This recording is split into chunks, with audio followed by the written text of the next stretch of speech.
When I first met my son's fiancée, she wasted no time in delivering her cutting remarks. Your father only finished middle school.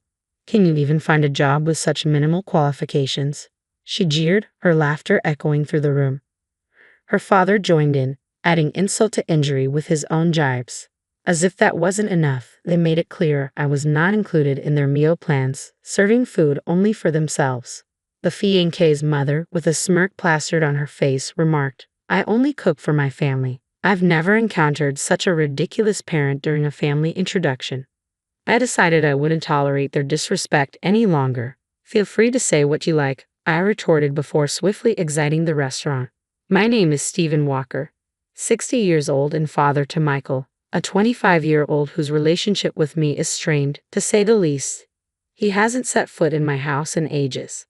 I've often found myself grappling with regret over the way I raised him, especially considering it's what ultimately led to losing my beloved wife when Michael was still in elementary school. My wife had been fragile since childhood, and her passing at the tender age of 45 left a profound void in our lives. At her funeral, I paid no mind to the judgmental gazes of relatives. Grief enveloped me like a child in a daze. Michael, composed beyond his years, gently urged me, Dad, it's heartbreaking, but we need to bid Mom farewell. Yet my sorrow seemed fleeting, confined to those somber moments. At that time, I was overseeing a real estate business inherited from my father. The day following my wife's funeral, I awoke to a flurry of client calls. Duty beckoned, loyal clients awaited, and Michael needed my sole care. Those calls jolted me back to reality, propelling me to my office. Simultaneously, I found myself immersed in school functions and PTA gatherings, shouldering the responsibilities once shared with my wife. It was an unsteady juggle. I alone struggled to balance work and school commitments. I made a swift decision to temporarily shutter my business, passing my clientele to another real estate agency to devote time to Michael. Yet, upon arriving at his school, I was met with a cold reception. Michael's glare pierced through me as he uttered, Dad, I told you not to come. His words stung deeper when he pleaded, Don't let anyone know you're my dad, leaving me feeling like a stranger in my own son's life. Even now, as I sport a Walker name tag during PTA activities, the reason behind Michael's sudden aloofness remains a puzzle. During one such event, my mother's innocent inquiry unraveled the truth. Isn't that your father? She questioned, oblivious to the tension. What's he doing here on a weekday? Has he nothing else to occupy his time since your mother passed? Michael, silent and crestfallen, bore the brunt of his classmates' ridicule. Desperate to shield him from further humiliation, I intervened, offering a feeble excuse about taking a break from work akin to their summer or winter recess. Yet Michael's vulnerability only served as fodder for his peers' mockery, leaving me grappling with a sense of helplessness. Your dad's only job was pretending to take a break. Your family's poor. I'll share my lunch bread with you. Michael's classmates' taunts only fueled his growing resentment. Damn you, Dad, your words just made me look even worse, he seethed. Helpless against the onslaught of mockery, I could only avert my gaze, my heart heavy with the weight of his pain. Countless tears were shed in solitude as I grappled with my own sense of inadequacy. As Michael entered middle school, he began drifting towards troubled company. Nights were spent at friends' homes or lingering in gas station parking lots until the early hours. In an era where cell phones were a luxury, his absence became increasingly alarming. With each passing day, he returned home less frequently, leaving me in the dark about his whereabouts and activities. All I could do was offer apologies when the school's calls came, reporting complaints from nearby gas stations. Whenever I visited Michael's school, I endured a barrage of insults from him and his unruly peers, who hurled derogatory names and empty cans my way. Michael's demeanor had turned increasingly volatile since entering middle school, leaving me terrified to even approach him, unsure of how he might react. Reflecting on my parenting during his elementary years, I wished I had handled things differently. Yet I was at a loss. What was the appropriate approach to address a child's unruly behavior? Communication with a teenager seemed like an insurmountable challenge, leaving me utterly bewildered. Michael's truancy and classroom disruptions escalated, with his academic performance plummeting to new lows. During the parent-teacher conference, the prospect of a private high school emerged as a beacon of hope. Relief washed over me knowing there was an alternative where Michael could thrive. Perhaps, I reasoned, a change in environment and peer group would temper his behavior. True to my hopes, Michael's transition to high school marked a turning point. He applied himself diligently, achieving modestly above average grades and even securing admission to college. Yet despite his academic strides, his animosity towards me remained steadfast. Even as he progressed through high school and into college, Michael remained elusive, preferring the company of friends to returning home. Upon entering college, he embraced independent living in a dorm, financing his education through part-time work. His self-sufficiency was admirable, yet his demeanor towards me remained frosty. Even as he ventured into the workforce, the threshold of our home remained untouched by his presence. Then, seemingly out of nowhere, after years of silence, Michael reached out. "I found someone I want to marry," he declared abruptly over the phone, followed by the directive, "We're meeting at a fancy restaurant next Sunday at 2 p.m. Be there." His plans were laid out without the courtesy of inquiring about my availability. Caught off guard, I protested, "This is all too sudden," only to be met with indifference. "If you can't make it, don't bother," he retorted before abruptly ending the call, leaving me bewildered by his callous demeanor. Despite my conflicting emotions, I couldn't deny the bond I shared with my precious son, so for his sake, I complied with his summons and arrived promptly at the upscale restaurant as instructed. Upon my arrival, her parents greeted me with an air of hostility, demanding, "Who are you?" In a manner that caught me off guard. Irritated by their rudeness, I retorted, "You call me out of the blue and then ask who? Give me a break." Yet my frustration fell on deaf ears as they denied any involvement in summoning me, mirroring my son's cold demeanor. Meanwhile, Michael stood nearby, sporting a smug grin that set off warning bells in my mind. Though uncertain of his intentions, I cautiously proceeded into the restaurant, the air thick with unspoken tension. As I stood there, feeling like an unwelcome intruder, Michael redirected the conversation towards me, painting a less than flattering picture of my life. "This guy," he began, gesturing towards me, "dropped out of high school and has been idle since Mom passed away." I attempted to interject, urging him to reconsider the appropriateness of the discussion, but he remained steadfast in his narrative. To my dismay, Sarah joined in with mocking laughter, questioning the employability of someone with only a middle school education. Adding insult to injury, Sarah's father chimed in, applauding Michael's achievements in contrast to my perceived shortcomings. It was a humiliating moment, with Michael basking in the praise while I stood there, painfully aware of the disparagement directed towards me. Exhausted and disheartened, I was on the verge of walking out, ready to utter the words, "Say what you want, I'm out of here."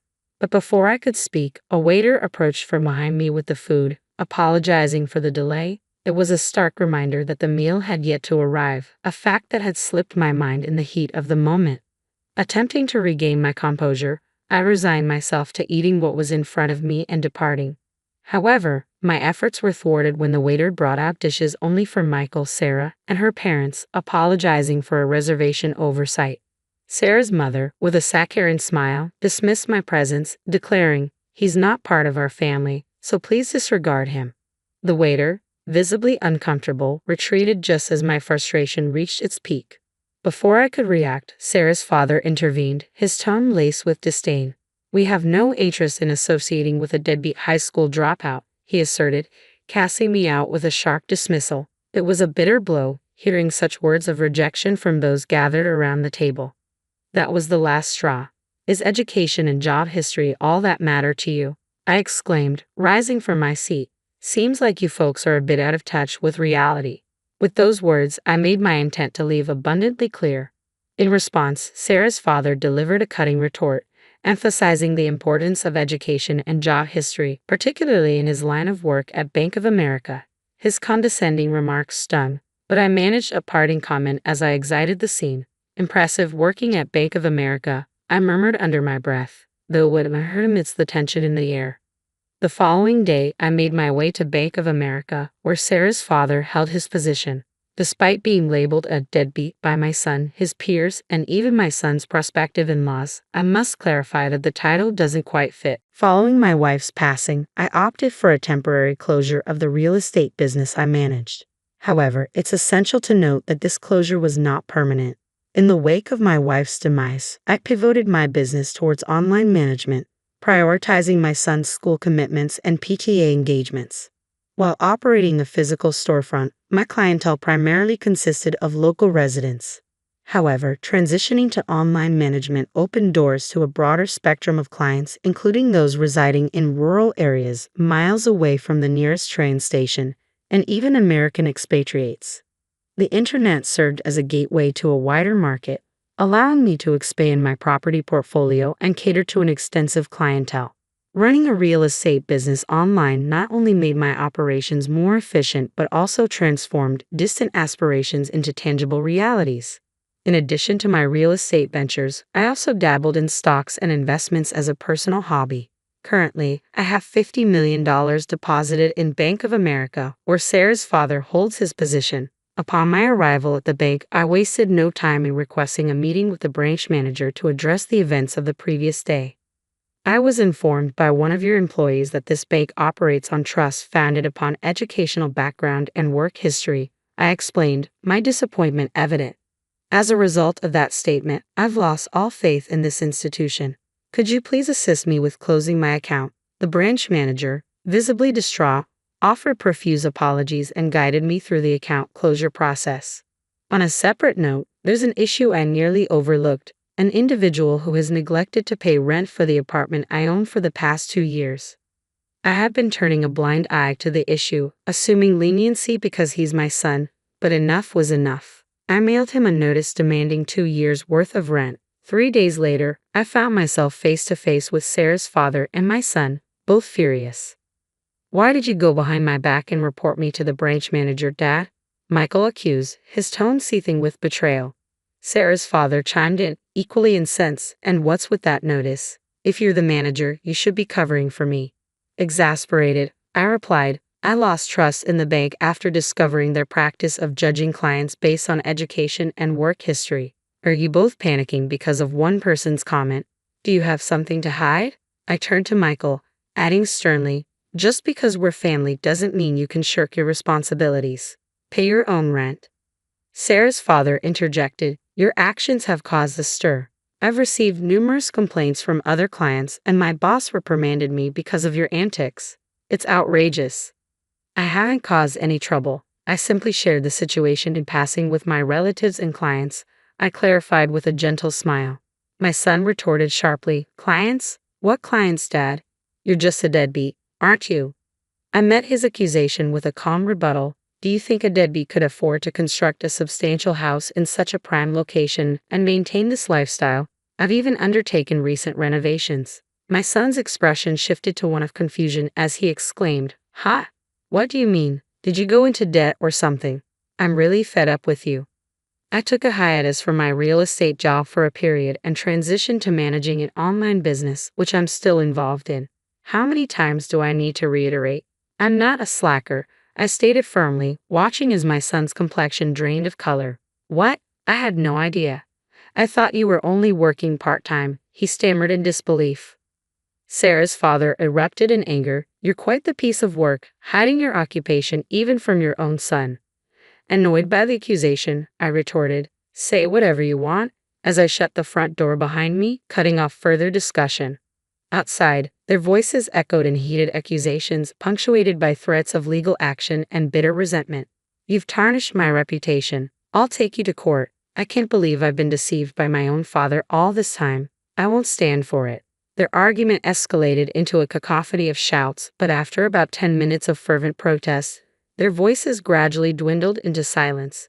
It seemed they had exhausted their anger. Realizing the futility of their outbursts, I breathed a sigh of relief, assuming they would refrain from returning.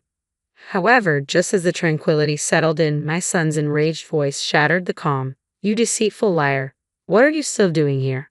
I peered out the window to witness Sarah's father and my son defacing my front door with spray paint. "This can't be happening. What are they plotting?" Just as I prepared to confront them, the wail of police sirens pierced the air, drawing closer by the second. Could it be that a concerned neighbor had alerted the authorities? My suspicions were confirmed when I stepped outside to find them both being apprehended by the police, responding to a complaint from the neighborhood. "There he is, that deceitful liar. I've lost all credibility at work because of him." Their accusations reverberated through the air as the police calmly escorted them into the patrol car, reassuringly stating, all right, we'll handle it from here." Suddenly noticing my presence, one of the officers approached me with an oddly cheerful demeanor. "Sir, would you mind accompanying us to provide your statement?" "Why me? But I suppose I'm the one wronged here. I'll spill the beans on all their deceitful antics," I replied, agreeing to go with them. Upon arrival at the police station, I presented the officers with footage from a security camera installed at my front door, capturing the entire commotion. "This is excellent evidence," exclaimed one of the officers, his eyes gleaming with satisfaction. With the video in hand, my interrogation was swiftly concluded. Consequently, my son and Sarah's father received a stern warning from the police and were required to sign a restraining order, mandating that they maintain their distance from me. As it turned out, the entire neighborhood bore witness to their outrageous behavior.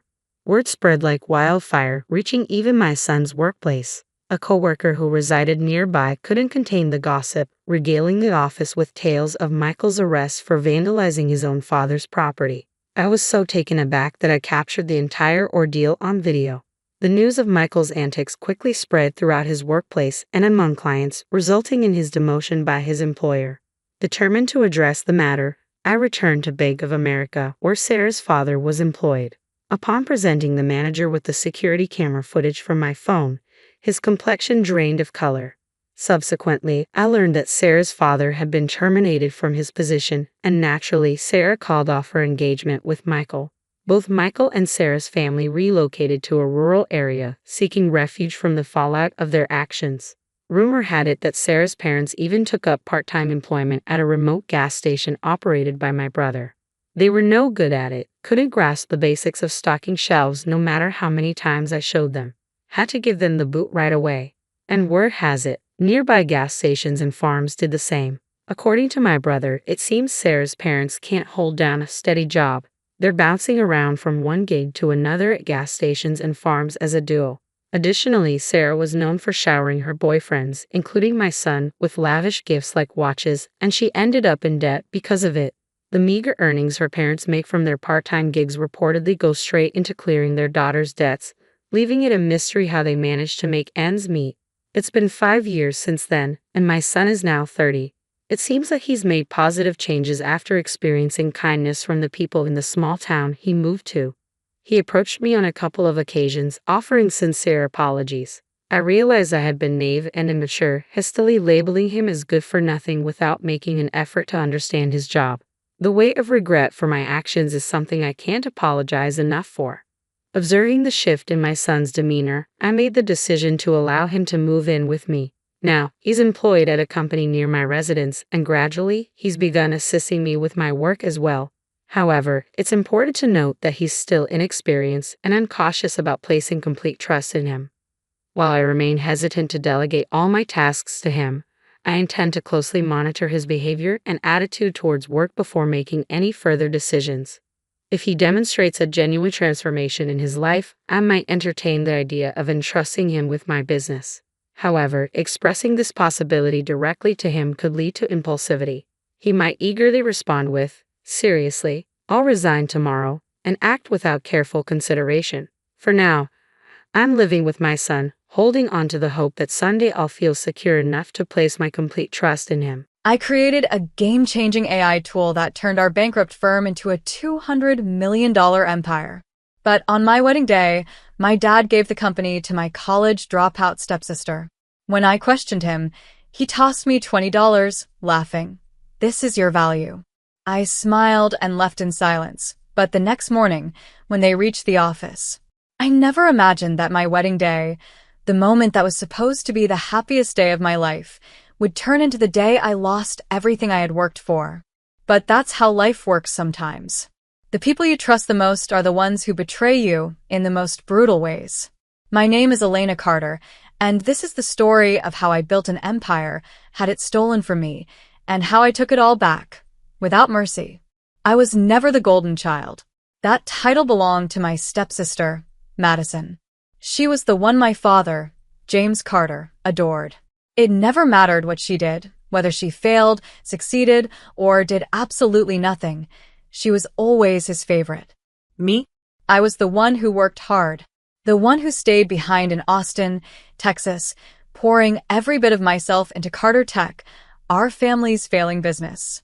While Madison was off partying and dropping out of college, I was spending sleepless nights coding, designing, and fixing a broken company. Carter Tech wasn't always a $200 million powerhouse. It was a dying business on the verge of bankruptcy when I stepped in. My father started the company years ago, but it was struggling, outdated, and had no future. I saw what he couldn't, a way to revolutionize the company through AI-driven marketing software. I spent years developing an AI-powered marketing tool, one that could analyze consumer behavior, optimize campaigns, and help businesses boost their sales like never before. It was my creation, my innovation, my blood, sweat, and tears that took Carter Tech from a failing firm to one of the most sought-after tech companies in the country. And where was Madison during all of this? She was nowhere. She had no interest in the company. She was too busy spending my father's money, hopping from one failed idea to the next. But despite her zero contributions, James still treated her like royalty. I should have seen the betrayal coming. I should have known better. The day of my wedding was supposed to be about love, celebration, and new beginnings. It was supposed to be the one day where I wasn't thinking about work, about Carter Tech, about fighting for recognition. I should have known better. The reception hall was filled with family, friends, and business associates, people who had watched me build Carter Tech from the ground up. I was standing beside my husband, feeling a rare moment of happiness, when my father stood up to make a toast. I smiled, expecting him to say something about how proud he was of me. For once, I thought I would hear the words I had been waiting for all my life. Then he said something that made the entire room go silent. "Today is not just about Elena's wedding," my father said, raising his glass. "It's about a new chapter for our family business. And I'm proud to announce that, moving forward, Madison will take over as CEO of Carter Tech." I felt like I had been punched in the gut. My smile froze, my breath caught in my throat, and my mind screamed at me to make sense of what I had just heard. I stared at my father, waiting for him to correct himself, waiting for him to acknowledge that this was a joke. But the look in his eyes told me everything. This was planned. This was real. The murmurs in the room started. Some guests exchanged awkward glances, while others just looked away, too uncomfortable to meet my gaze. And then, just when I thought my father couldn't humiliate me more, he walked up to me, reached into his pocket, and pulled out a crumpled $20 bill.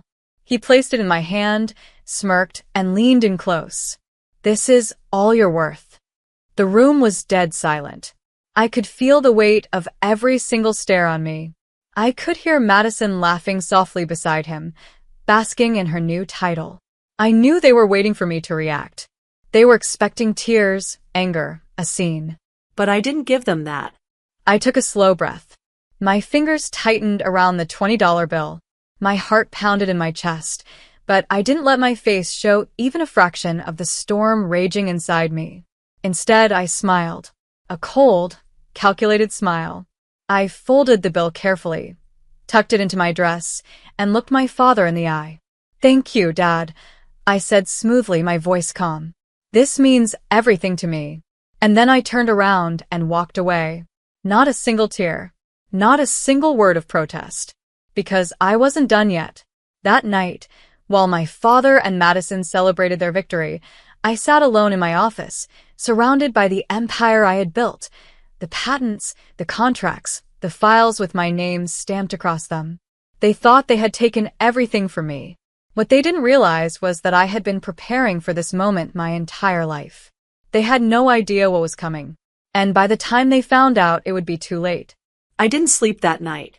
While Madison and my father celebrated my humiliation, drinking champagne and basking in their so-called victory, I sat in my home office, surrounded by everything that truly mattered. My work, my patents, my contracts, and the people who actually built Carter Tech alongside me. They thought they had taken everything from me. They had no idea how wrong they were. I wasn't going to scream. I wasn't going to beg. I wasn't going to waste my breath trying to convince my father that he had made a mistake, because he hadn't. He had made a choice. And now, so would I. At exactly midnight, I powered up my laptop. My hands were steady, my mind sharp, calculating, dangerous. I had been underestimated my whole life. That ended tonight. I started with one simple email. It was addressed to Carter Tech's top 20 clients, the ones who had signed contracts not with the company but with me personally. In business, loyalty matters, and I had spent years cultivating relationships with the most powerful clients in the industry. Their trust wasn't in Carter Tech, and certainly not in my father or Madison, it was in me. I reminded them of that. Attached to the email was a clause, one that had been written into their contracts years ago. It allowed them to terminate their agreements if I was no longer in a leadership role. Then I waited. At 3 a.m, my inbox exploded. One by one, responses flooded in, all saying the same thing. They would not be renewing their contracts with Carter Tech under new leadership. They expected a transition plan for me personally. Millions of dollars in contracts gone. Carter Tech was already beginning to crumble, but I wasn't finished yet. While my father and Madison were busy patting themselves on the back, they had forgotten one very important detail: the AI-powered marketing tool that had transformed Carter Tech into a $200 million powerhouse wasn't owned by Carter Tech. It was mine. Years ago, when I first developed the software, I made sure to register all intellectual property under my private company, eCorp Technologies. Carter Tech had never owned it. They had only been granted a licensing agreement to use it. A licensing agreement that I had the power to revoke. And I did. With a few keystrokes, Carter Tech lost access to the one thing that had made them relevant. By sunrise, the empire my father had stolen from me was already on fire. At exactly 9 a.m, I walked into the Carter Tech office. I didn't sneak in. I walked in through the front doors with my head high. Employees were whispering, some scrolling through emails, panic flashing across their faces. They already knew something was wrong.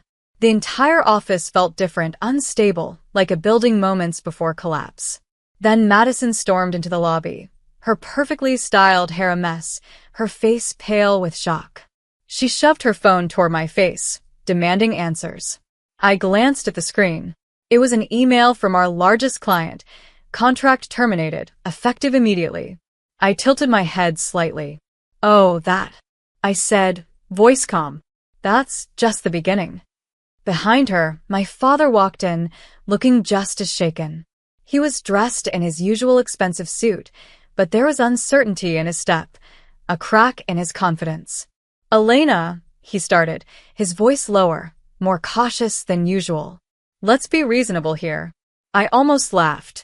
Now he wanted to be reasonable? I ignored him and walked past both of them, straight into the executive conference room. I tapped the screen of my tablet, and the large monitor at the front of the room lit up. I pulled up 3 documents. The first was my official resignation letter, effective immediately, stating that I was no longer affiliated with Carter Tech. The second was a file of termination clauses signed by our top clients, showing they were walking away from the company because I was gone. The third was the legal ownership papers proving that the AI software, the very foundation of the company, was mine, and their license had just expired. I turned to face them. You wanted me out, I said smoothly, watching the color drain from their faces. Congratulations. You got your wish. My father looked at the documents, his hands shaking slightly. His voice was lower now, almost pleading. We can fix this, Elena. Let's talk. Talk. I repeated, raising an eyebrow. Like you talked to me at my wedding? When you handed me $20 and told me that's all I was worth. Madison's smirk was long gone. She whispered, You did this on purpose. You planned this. I met her furious gaze with an icy calm. No, Madison. I spent 10 years building this company, and you and Dad took it from me in one night. I leaned forward, locking eyes with her. I just took it back.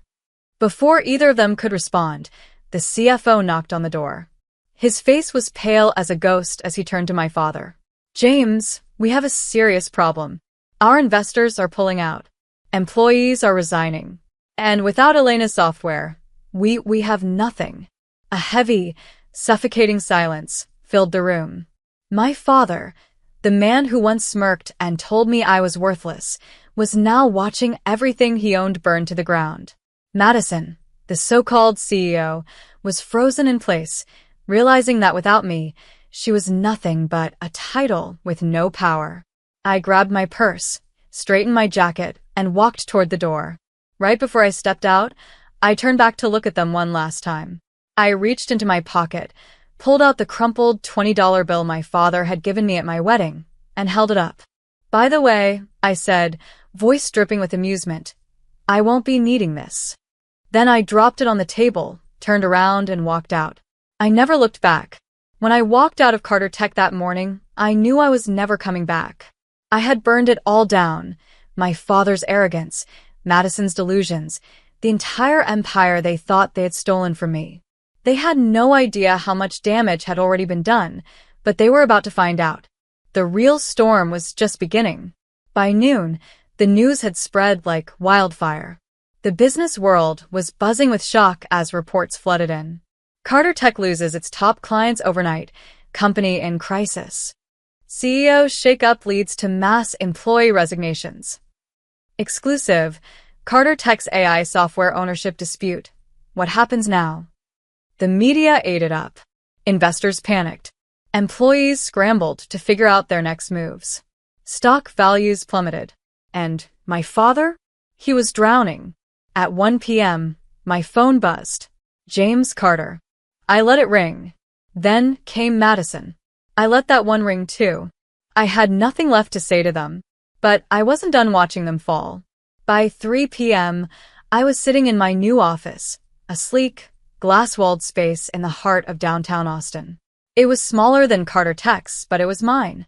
eCorp Technologies was officially launched, and my core team, the developers, engineers, and top executives who had followed me, were already setting up operations. I sipped my coffee as I watched Carter Tech's stock crash in real time. It was almost poetic. Then, at 4 p.m., the moment I had been waiting for arrived. A live press conference. James Carter stood at the podium, his usual confident smirk replaced with tight lips and tired eyes. Madison stood beside him, pale and shaken. The cameras flashed. Reporters shouted, "Mr. Carter, is it true that Carter Tech has lost 80% of its major clients overnight?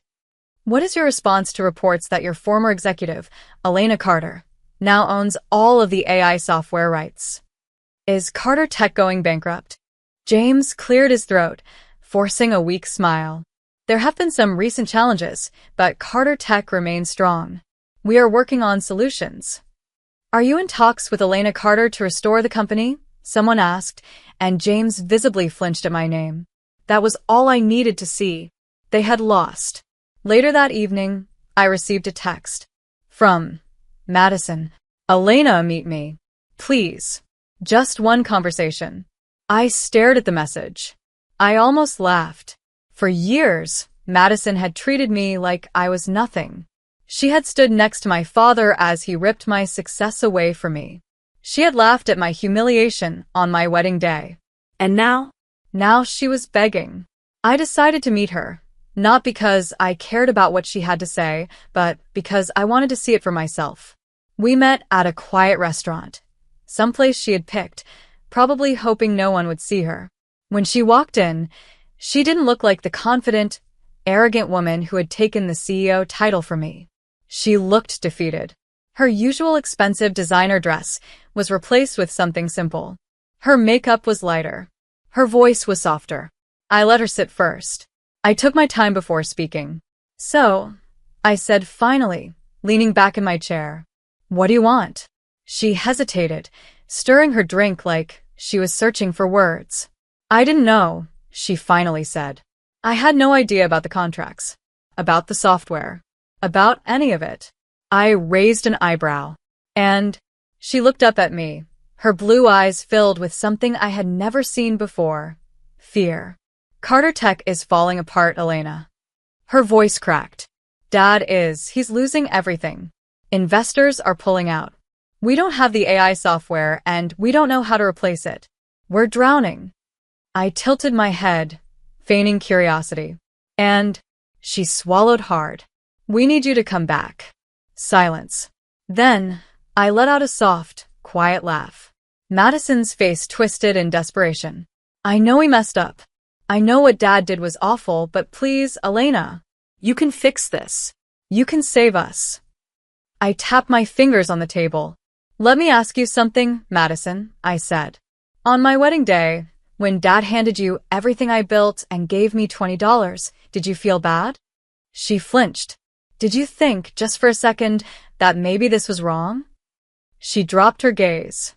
I didn't think about it, she admitted. I nodded. That's what I thought. I leaned forward, my voice calm, but firm. I spent 10 years building something out of nothing. I spent 10 years proving myself, only for you and Dad to rip it away from me in one night. You never cared then. So why should I care now? Tears filled her eyes. Please, Elena. For the first time in my life, I saw Madison as she truly was, weak, lost, and without anyone to protect her. And for the first time, I didn't feel anger. I didn't feel satisfaction. I just felt nothing. I stood up, grabbing my purse. You wanted to be CEO? I said, then figured out.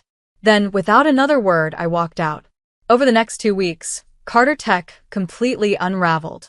Investors backed out one by one. Employees resigned in waves. The software replacement failed miserably, and clients refused to return. Then, the final blow, the board of directors held a vote. James Carter was removed as chairman. Madison was forced to resign. Carter Tech officially declared bankruptcy shortly after. Meanwhile, eCorp Technologies soared. In less than 3 months, I had tripled my company's valuation, signed multi-million-dollar contracts, and expanded into new markets. I didn't just win. I dominated. And my father, Madison, they were nothing more than a footnote in a business world that no longer had space for them. One evening, after everything had settled, I received a letter. It was from my father. I didn't open it. I placed it in the same drawer as the crumpled $20 bill he had given me that night. I never needed his approval. I never needed his love. And I sure as hell didn't need his apology. I had proven my worth, not to them, but to myself. Because in the end, success was the only revenge I ever needed. In the months that followed, life changed in ways I never could have imagined. Carter Tech was officially gone, buried under the weight of its own failures. My father, James Carter, had lost everything: his company, his reputation, his influence. Madison had faded into obscurity, her brief moment of power vanishing just as quickly as it had come. And me? I was exactly where I was meant to be. eCorp Technologies thrived beyond even my own expectations. The same clients who had walked away from Carter Tech had eagerly signed new contracts with me, and with every deal, my company's value soared. What had taken Carter Tech a decade to achieve, I had built in mere months. Investors lined up to work with me, offering resources and partnerships I had never been given under my father's rule. The very people who once ignored my contributions now sought me out as a leader, and for the first time in my life, I wasn't fighting for recognition. I had already won. One evening, as I sat in my office overlooking the Austin skyline, I found myself thinking about the past. The long nights spent building something only to have it ripped away. The years of seeking approval from a father who never saw my worth. The pain of betrayal. But none of that mattered anymore. The truth was, I no longer carried the weight of their rejection. I no longer needed validation. I had proven myself not to them, but to me. A few days later, I received an invitation in the mail. It was from Madison's old business school, requesting that I be the keynote speaker at their upcoming graduation ceremony. The topic? The power of underestimated leaders. I couldn't help but smile at the irony. The same institution that had once praised Madison as a future leader now wanted to hear my story. I accepted without hesitation. When I took the stage on the day of the event, the room was packed with eager young graduates, their eyes filled with ambition and uncertainty. I told them about my journey, not just the success, but the setbacks, the betrayals, the lessons learned. I told them about the night I walked away from Carter Tech with nothing but a $20 bill and my dignity, and how that moment had set everything else into motion. I watched as they listened, hanging on to every word, and in that moment, I realized something. I wasn't just sharing my story. I was inspiring the next generation of underestimated leaders. After the speech, a young woman approached me, nervous but determined. "Miss Carter," she said, "what was the hardest part of your journey?" I thought about it for a moment before answering. "Letting go," I said honestly. "Not of the company, not of the success, but of the anger. Of the need to prove something to people who never deserved my loyalty in the first place. Once I did that, everything else fell into place." That night, as I sat at home with a glass of wine, I pulled out an old wooden box from my desk drawer. Inside was the crumpled $20 bill my father had given me on my wedding day. For months, I had kept it as a reminder of where I came from, of the betrayal that had fueled my success. But I didn't need it anymore. It had served its purpose. I took the bill, smoothed it out, and placed it inside a photo album. One that held pictures of my journey, from the small, failing company I had once tried to save, to the thriving empire I had built on my own terms. I wasn't looking back in anger anymore. I was looking forward, toward a future that was entirely my own. And this time, I wasn't carrying the weight of anyone else's expectations. I had risen. I had won. And that was all that mattered. When I was on a business trip, my stepmom called and said, "I sold your $1 million bakery for just $750, your mother's dream bakery, and also drained your bank account. Tomorrow, the new owner will take over the office." I rushed back the next morning, and when I arrived at the office, I could not stop laughing because the bakery she sold was actually— I always believed Maple Street Bakery would be mine one day. It wasn't just a business, it was my mother's dream. Something she built with her bare hands, fueled by passion, hard work, and an unshakable belief in creating something meaningful. Some of my fondest childhood memories are of standing on a stool beside her, my hands covered in flour, as she patiently taught me how to knead dough. She used to say, "A bakery isn't just about food, Chloe. It's about love. It's about making people feel at home." But life has a cruel way of taking things away. When my mother passed away, it felt like the world had lost its color. My father, Robert, was shattered, barely able to function. I was only 20, grieving but determined to keep my mother's legacy alive. I spent every waking hour at the bakery, helping the employees, ensuring that things ran the way she would have wanted. But then, Victoria entered our lives, a woman who seemed perfect at first. She was kind, warm, and understanding, and my father, desperate for companionship, fell in love with her quickly. Within 2 years, they were married, and she moved into our home, bringing along her daughter, Chloe. Yes, Chloe, we shared the same name, but we couldn't have been more different. She was spoiled, entitled, and had never worked for anything in her life. From the moment they arrived, everything started changing. At first, I tried to be welcoming. I wanted to believe that we could be a family. But it didn't take long for me to realize Victoria had an agenda. She slowly began asserting herself into the bakery, making changes without asking, acting as if it were hers. She talked to customers as if she had been there from the start, making subtle comments about how the business needed modernization and new leadership. My father, blinded by love and eager to please her, allowed it. The final blow came when I graduated from college and told my father that I wanted to run the bakery full-time. Victoria laughed. "Oh, Chloe, you have a whole finance career ahead of you. Why waste it baking bread?" My father, who once shared my mother's dream, agreed with her. I left that night. I took a job in corporate finance, moved away to New York, and threw myself into my work. Every time I visited home, the bakery felt less and less like my mother's and more like Victoria's.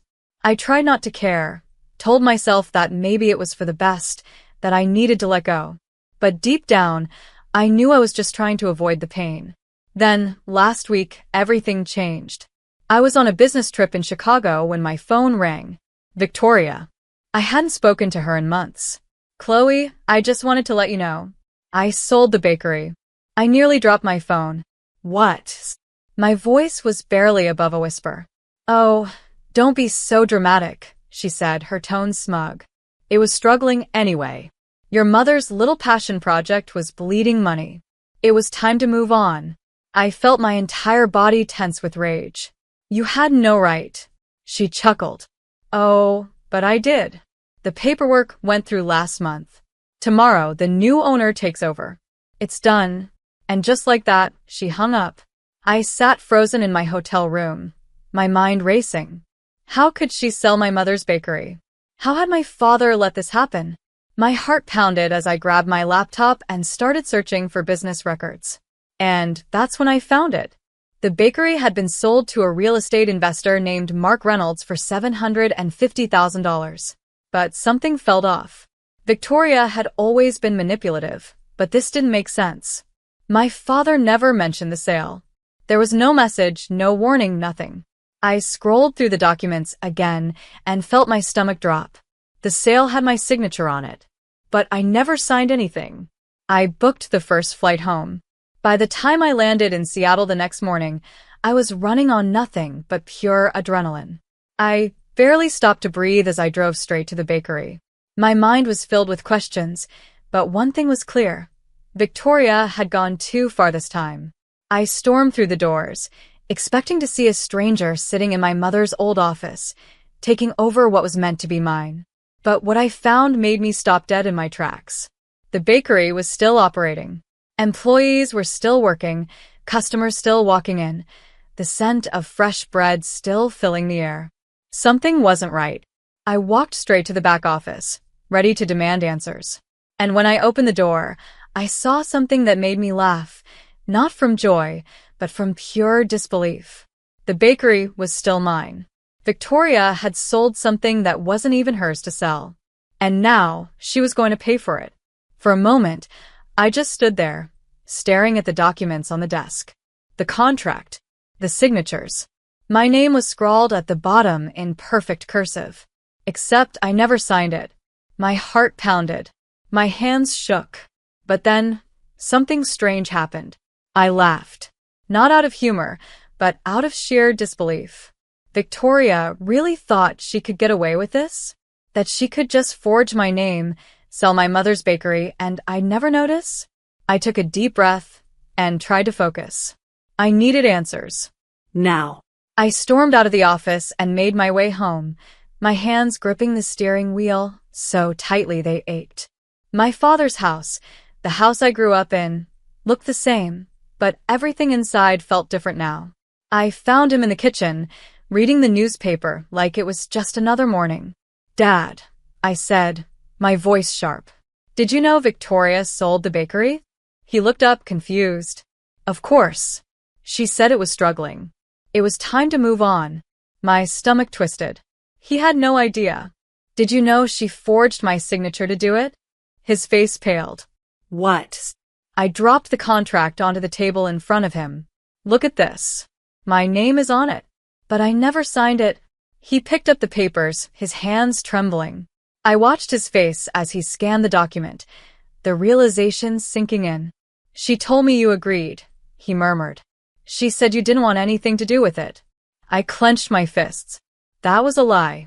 And she's been lying to you for years. Just then, we heard footsteps. Victoria walked into the kitchen, holding her coffee cup like nothing was wrong. When she saw me, she smirked. "Oh, Chloe," she said sweetly. "You're back." "Cut the act," I snapped. "You forged my signature. You stole my mother's bakery. And now you're going to pay for it." She sighed dramatically, setting down her coffee. "Oh, don't be so dramatic. The bakery was failing. I did what was best for this family." "For you and Chloe, you mean?" I shot back. She didn't even flinch. "Your father agreed." I turned to him, desperate for him to stand up for me. "Dad, tell me you didn't know about this." He still looked stunned, like the world around him was crumbling. I didn't know about the forgery," he admitted. "I thought you signed the papers. I thought you didn't care anymore." Victoria smiled, pleased with herself. "See? No harm done." I gritted my teeth. "You stole my mother's dream and sold it like it was nothing. You lied to my father. And on top of that, I'm willing to bet you've been stealing money from the business for years." For the first time, Victoria's expression faltered. I knew I had her, and I wasn't done. "I checked the records," I continued. "The bakery was making a profit. So tell me, Victoria, where did the money go?" Silence. Chloe, my stepsister, suddenly walked into the room, her phone in hand. Mom, what's going on? She took one look at the contract, the tension in the room, and scoffed. Oh my God, are we really doing this? Chloe, move on. It's just a bakery. My fury exploded. That was my mother's legacy, I hissed. Not some toy for you and your mother to sell when it's convenient. And if you think I'm just going to walk away, you don't know me at all. Chloe rolled her eyes. Whatever. I turned back to Victoria. I've already spoken to Lisa Romero. You remember her, right? She's a lawyer now. And guess what? Forgery is a crime. Victoria finally looked nervous. You wouldn't. I smiled. Oh, I absolutely would. She tried to recover, straightening her back. Mark Reynolds already paid for the bakery. You can't undo the sale. Actually, I said, holding up my phone, Mark and I had a little chat this morning. Turns out he doesn't like being scammed. And since you sold him something you had no right to sell, the contract is invalid. Victoria's face turned white. I wasn't done. You're not just losing the bakery, I said. You're going to jail for fraud. The panic in her eyes was priceless. Chloe, be reasonable. Reasonable? I laughed. You stole from me. You lied to my father. You tried to erase my mother's dream. And now, you're finally going to face the consequences. Chloe stepped forward, eyes wide. Mom? Victoria grabbed her purse. I need to make some calls. No, I said sharply. You need to get a lawyer. Because this wasn't over. Not even close. Victoria stormed out of the kitchen, Chloe right behind her, whispering something frantically. My father sat frozen, still holding the papers, his hands shaking. I could see the realization sinking in. He had been deceived, manipulated for years, and now everything was unraveling. But I didn't have time to console him. Not yet. I grabbed my keys and drove straight to Lisa Romero's office. She was already expecting me, her sharp brown eyes scanning the forged contract as I handed it over. This is bad, she said, flipping through the documents. She didn't just forge your signature, Chloe. She fabricated financial losses to justify the sale. That's fraud. I knew it, I muttered. And there's more, Lisa continued, pulling up bank records on her laptop. I did some digging last night. Over the past 5 years, Victoria has been draining money from the bakery's accounts. Small amounts at first, but it adds up.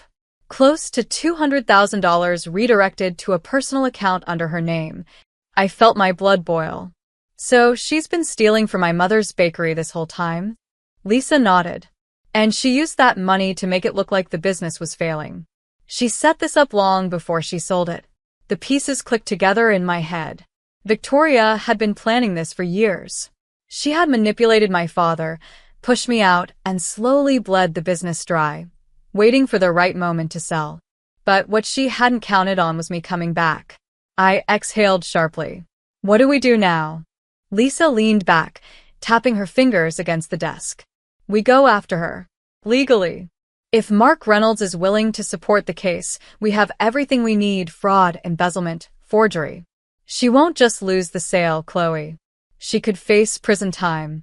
I didn't hesitate. Do it. Lisa smirked. I thought you'd say that. An hour later, I was standing outside Maple Street Bakery, staring at the building that had once felt like home. It still smelled the same: warm bread, cinnamon, vanilla. But it wasn't mine anymore. Not yet. I stepped inside, ignoring the confused looks from the employees. They had probably heard Victoria's version of events. Where's Mark Reynolds?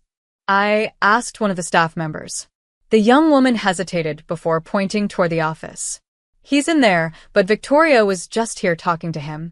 Of course, she was trying to cover her tracks. I didn't bother knocking. I pushed the door open and found Mark sitting behind the desk, flipping through more paperwork. Victoria was standing across from him, her face red, clearly trying to convince him of something. When she saw me, she froze. I smiled. Oh, don't stop on my account. Mark sighed, rubbing his temples. Chloe, I was just about to call you. I walked in, keeping my eyes locked on Victoria. I bet you were. Victoria cleared her throat, trying to regain control. Mark, don't listen to her. She's trying to create drama. The sale is final. I pulled out my phone and held up the bank statements Lisa had given me. Mark, did she tell you she's been stealing money from the bakery for years? Or that she forged my signature to sell you something she had no legal right to sell? Mark's eyes flicked to the phone screen, his jaw tightening. Is this real? Victoria scoffed. Oh, come on. This is ridiculous. I placed the forged contract on his desk. It's very real. And if you go through with the sale, you'll be involved in a fraud case. Is that something you want? His expression darkened. He turned to Victoria. You told me everything was legitimate.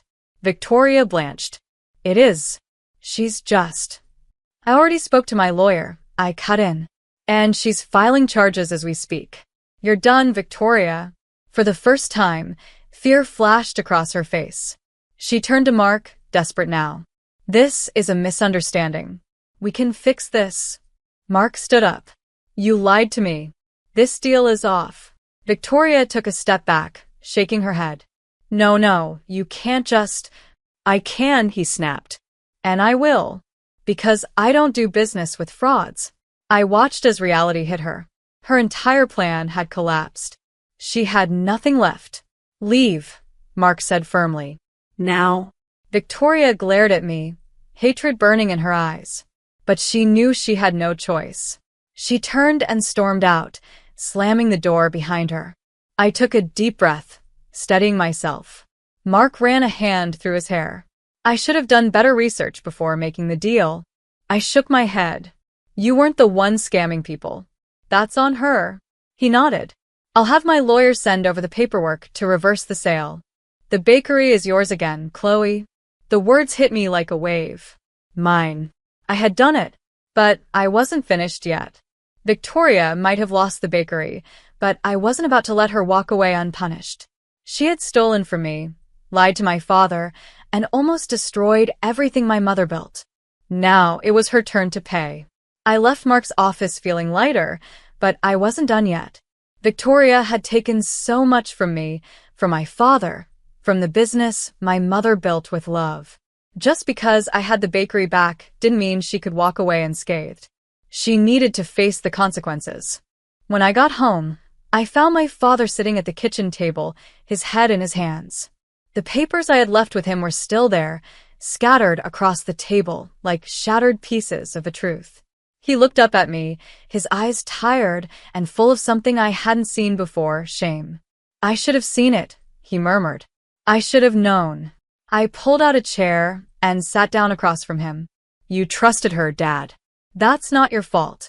But now you know the truth. He sighed, running a hand through his graying hair. I let her turn me against you. I let her take everything your mother built. I don't even know how to fix this. I reached for his hand, squeezing it gently. We start by making sure she doesn't get away with it. His gaze sharpened. What do you mean? I leaned forward, my voice steady. Lisa has already filed charges for fraud and embezzlement. Victoria could be facing serious legal trouble. And I'm not backing down. For a moment, he didn't say anything. Then finally he nodded. I'll support whatever you need to do. It was the first time in years I felt like my father was truly on my side again. Just then, the front door slammed open. Victoria. She stormed in, her face twisted in rage. Chloe trailed behind her, looking anxious, her phone clutched tightly in her hands. You, Victoria spat, pointing a manicured finger at me. You think you've won? I folded my arms. I don't think. I know. Her eyes darted to my father. Robert, are you really going to let her do this to me? After everything I've done for this family? My father stood up, his voice firm. You didn't do anything for this family, Victoria. You used us. You stole from my daughter. You lied to me. And now you're going to pay for it. Victoria laughed, but it was hollow. You think I'm just going to roll over and let you ruin my life? No, I said, tilting my head. I think you already did that yourself. She turned to Chloe, desperation in her voice. Sweetheart, say something. Tell them this is all a mistake. Chloe shifted uncomfortably. Mom, she hesitated. I didn't know about the money. Victoria's eyes widened. Are you seriously turning against me? Chloe shook her head. I don't want to be involved in this. That was the thing about people like Victoria. They taught their children selfishness, and then were shocked when that selfishness wasn't in their favor.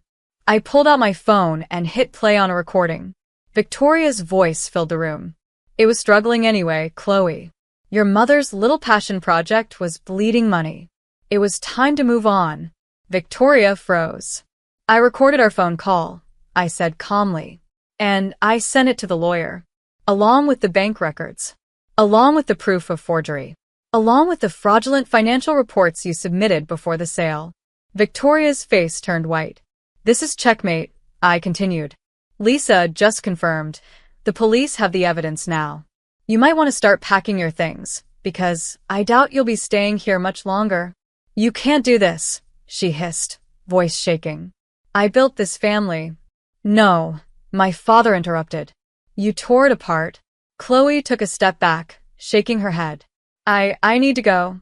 She bolted out the door, leaving her mother standing alone, surrounded by the wreckage she had caused. For once, Victoria had nothing to say. The silence stretched between us before she let out a bitter laugh. You think you're better than me? I met her gaze. No. But I'm not a liar. I'm not a thief. And I don't destroy people to get what I want. She turned to my father, making one last desperate attempt. Robert, please. I love you. He shook his head. I don't believe you. With that, he turned away. That was the end of it. Victoria packed up and left that night, but not before the police came knocking the next morning. Fraud charges don't just disappear, and Lisa made sure every piece of evidence was airtight. Victoria wasn't getting out of this one. As for Chloe, she texted me once, a single message I didn't know. I didn't respond, because she had known enough. The bakery was mine again, but it wasn't just about ownership. It was about taking back what was stolen.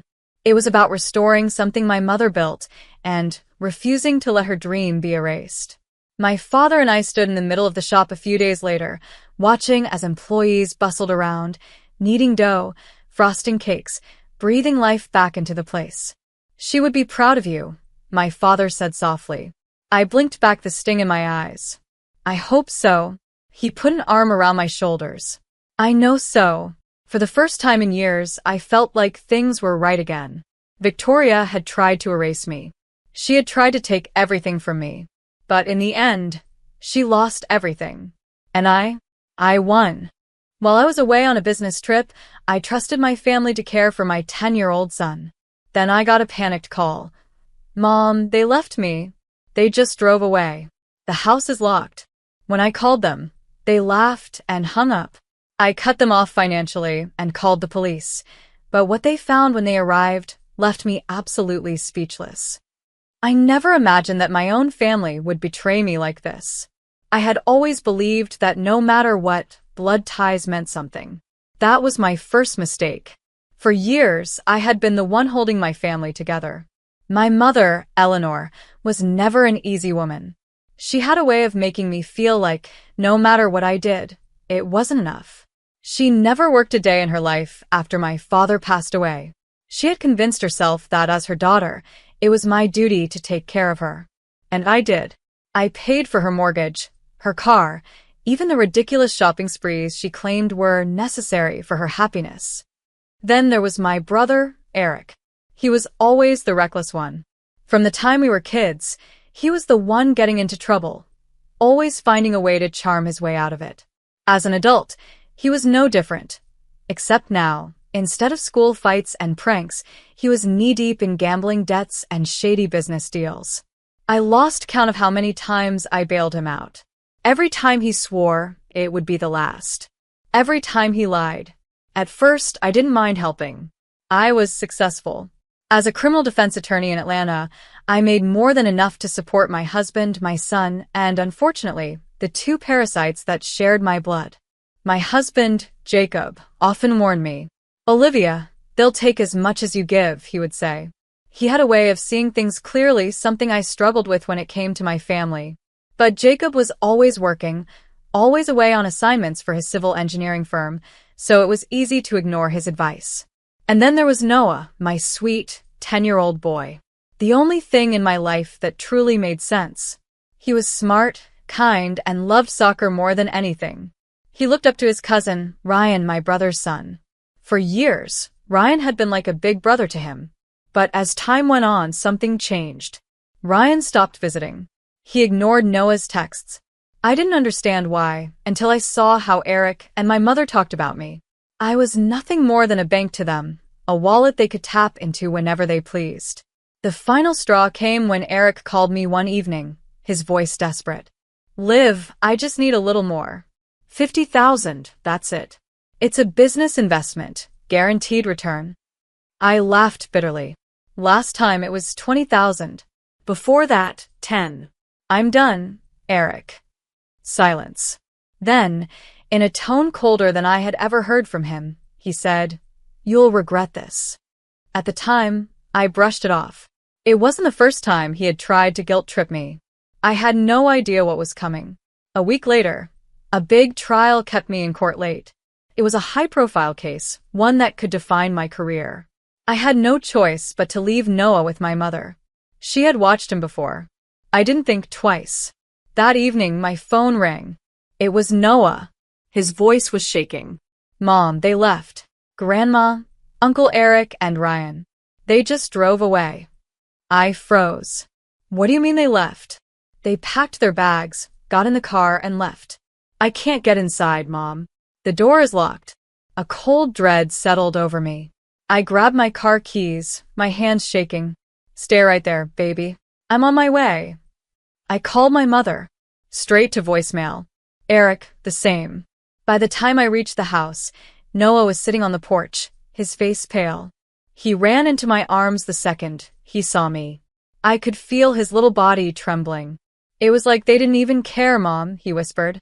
I pulled back and cupped his face. Did they say anything? Anything at all? He hesitated, then nodded. Grandma said you'd learn your lesson. The words cut through me like a knife. I should have seen this coming. This wasn't about Noah. This was about me. My refusal to keep feeding them. My refusal to be their personal ATM. They wanted to teach me a lesson. They thought I would crawl back, apologize, beg them to return. They didn't know me at all. The next thing I did was call the police. I could barely hear the dispatcher over the pounding of my heart. My 10-year-old son was abandoned by his guardian. I need officers here immediately. When the officers arrived, I explained everything. They took my statement, took Noah's. Then they checked the security cameras. I hadn't even thought about them, but now, watching the footage, my blood ran cold. The video showed them laughing as they drove away. Not rushed. Not panicked. They were smiling. That was the moment I realized this wasn't just manipulation. This was cruelty. The officers told me they would investigate, but I already knew what needed to be done. I wasn't just going to cut them off financially. I was going to make sure they paid for what they did. By the time we got home, Noah was exhausted. I tucked him into bed, running my fingers through his hair. I promise you, I whispered, they'll never hurt you again. I walked into my office and opened my laptop. First, I called the bank. All automatic transfers to my mother and brother? Cancelled. Their credit cards? Frozen. Their rent payments? Gone. Then I called my firm's private investigator. I want everything on my mother and brother. I want to know where they are, who they're talking to, and most importantly, what they're hiding. I already knew Eric had his hands in something illegal. He was reckless. He thought he was untouchable. He had just given me the perfect excuse to tear him apart. The next morning, I walked into my office, where my assistant, Danielle, looked up from her desk. Miss Bennett, she said hesitantly, your mother has called 5 times. Your brother, too. I smiled coldly. Log the calls. I don't need to hear their excuses. I had been kind for too long. They wanted a lesson? They were about to get one. The calls kept coming. My phone buzzed relentlessly. My mother, my brother, even unknown numbers I suspected were them, using different phones. I ignored every single one. I could imagine their growing panic, their desperation to get through to me, but they had made their choice. Now they would face the consequences. I knew they weren't calling out of regret or guilt. No, they were calling because for the first time in years, I had cut them off completely. No more money, no more bailouts, no more safety net. And they were drowning. At work, I buried myself in my cases. It was easier than thinking about the betrayal, easier than reliving Noah's terrified voice on the phone. My assistant, Danielle, kept me updated on the investigation I had started. She didn't ask questions, just handed me updates in quiet understanding. 3 days after I cut them off, Danielle walked into my office, her expression unreadable. She placed a thin folder on my desk. "It's about Eric," she said. I opened the file, scanning the contents. My suspicions were correct. Eric had been involved in a series of illegal business deals. Fraud, money laundering, unpaid debts to some very dangerous people. He was in deep trouble, deeper than even I had imagined. And my mother? She knew. She had known all along. The investigator had found multiple bank transactions linking her to Eric's schemes. She wasn't just enabling him, she was part of it. I leaned back in my chair, gripping the arms of it tightly. My own mother had chosen him. She had chosen a criminal, a liar, a gambler over her own daughter and grandson. And when I refused to be their puppet, she had helped him hurt my child. That realization lit something inside me. Not just anger, fury. That evening, I sat Noah down at the dinner table. His eyes still held a trace of sadness, but I could tell he was trying to move forward. I reached across the table and took his hand. "Noah, I want you to know something," I said. "What happened will never happen again. I promise." He looked up at me, searching my face. "Are they coming back?" I shook my head. No, sweetheart. Not this time. After Noah went to bed, I picked up my phone. It was time to act. I called an old friend, Detective Mark Simmons, someone I had worked with in my early years as a defense attorney. He answered after 2 rings. "Olivia Bennett," he said, his voice carrying a hint of amusement. "It's been a while. What can I do for you?" "I have a situation," I said, getting straight to the point. "A case involving fraud, money laundering, and child neglect." There was a brief pause. "Tell me everything." And I did. I laid it all out, Eric's debts, my mother's involvement, and most importantly, how they had abandoned Noah. When I finished, there was silence on the other end of the line. Then Mark said, "I'll see what I can do." The next morning, I got a call from an unknown number. I almost ignored it, but something told me to answer. The second I picked up, I heard Eric's voice. "Olivia, we need to talk." I laughed, a sharp, bitter sound. "Now you want to talk? After what you did?" He sighed. "You don't understand, okay? Things got complicated." I felt my jaw tighten. "You abandoned my son. You left him alone and locked out of the house. Explain to me how that's complicated." A pause. Then, "It wasn't my idea. It was Mom's. She said you'd cave if we did this." I felt something snap inside me. "So, you went along with it?" "You don't get it," he said, his voice suddenly desperate. "I owe money, Liv. A lot of money. Dangerous people. I needed your help." I exhaled slowly, steadying my voice. "And instead of asking like a decent human being, you tried to manipulate me. You used Noah." I had no choice. There's always a choice. Before he could respond, I said, "You should probably answer your door." There was silence. Then, in the background, I heard loud knocking. "What the? Let me guess. Police?" I smiled as I heard the shouting, the commotion. Then the sound of handcuffs clicking. "Olivia." Eric's voice turned frantic. "What did you do?" I spoke calmly. "I did what I should have done a long time ago." I hung up. For the first time in years, I felt light. Later that evening, I got a call from Mark. "It's done," he said. "Eric's in custody. Charges include fraud, money laundering, and outstanding debts to criminal enterprises. He's looking at a long time behind bars." I nodded, gripping my phone tighter. "And my mother?" "She wasn't home, but we'll find her." I already knew where she was. The investigator had tracked her to a cheap motel on the outskirts of town, hiding, waiting, hoping I'd come running. She still thought I would forgive her. She was wrong. That night, Noah and I sat in the living room, watching one of his favorite soccer games on replay. He curled up beside me, and I ran my fingers through his hair. "Mom," he asked softly. "Yes, sweetheart. Are we safe now?" I swallowed the lump in my throat. "Yes," I whispered. "We're safe now." But I wasn't done yet. Not by a long shot. I should have felt relief knowing Eric was behind bars. But I didn't. Not yet. Not while she was still out there. My mother, the woman who raised me, who once kissed my bruised knees and told me monsters weren't real, turned out to be the most dangerous monster of them all. The one who used love like a leash and guilt like a weapon. Eric may have been desperate, pathetic in his endless gambling and lies. But Eleanor? She had planned this. She had looked me in the eye for years, told me she loved me, told me I was her pride and joy, while bleeding me dry, one financial favor at a time. And when I finally said no, she didn't just cut me off, she targeted my son. She made Noah a pawn, a bargaining chip, a weapon to make me bend. She knew where my weakness lived, right there in my boy's bright eyes and hopeful heart. I knew exactly where she was hiding. A dingy little motel on the outskirts of town, probably still clinging to the last scraps of pride, telling herself I'd come crawling back. She always thought she had power over me, that I'd never turn my back on her, not fully. She thought I'd feel guilty, that blood was thicker than betrayal. She had never been more wrong. I waited 2 full days before going to her. I wanted her to stew in that cheap, smoky motel room, wondering if I was coming for her, or if I'd finally, truly cut her off.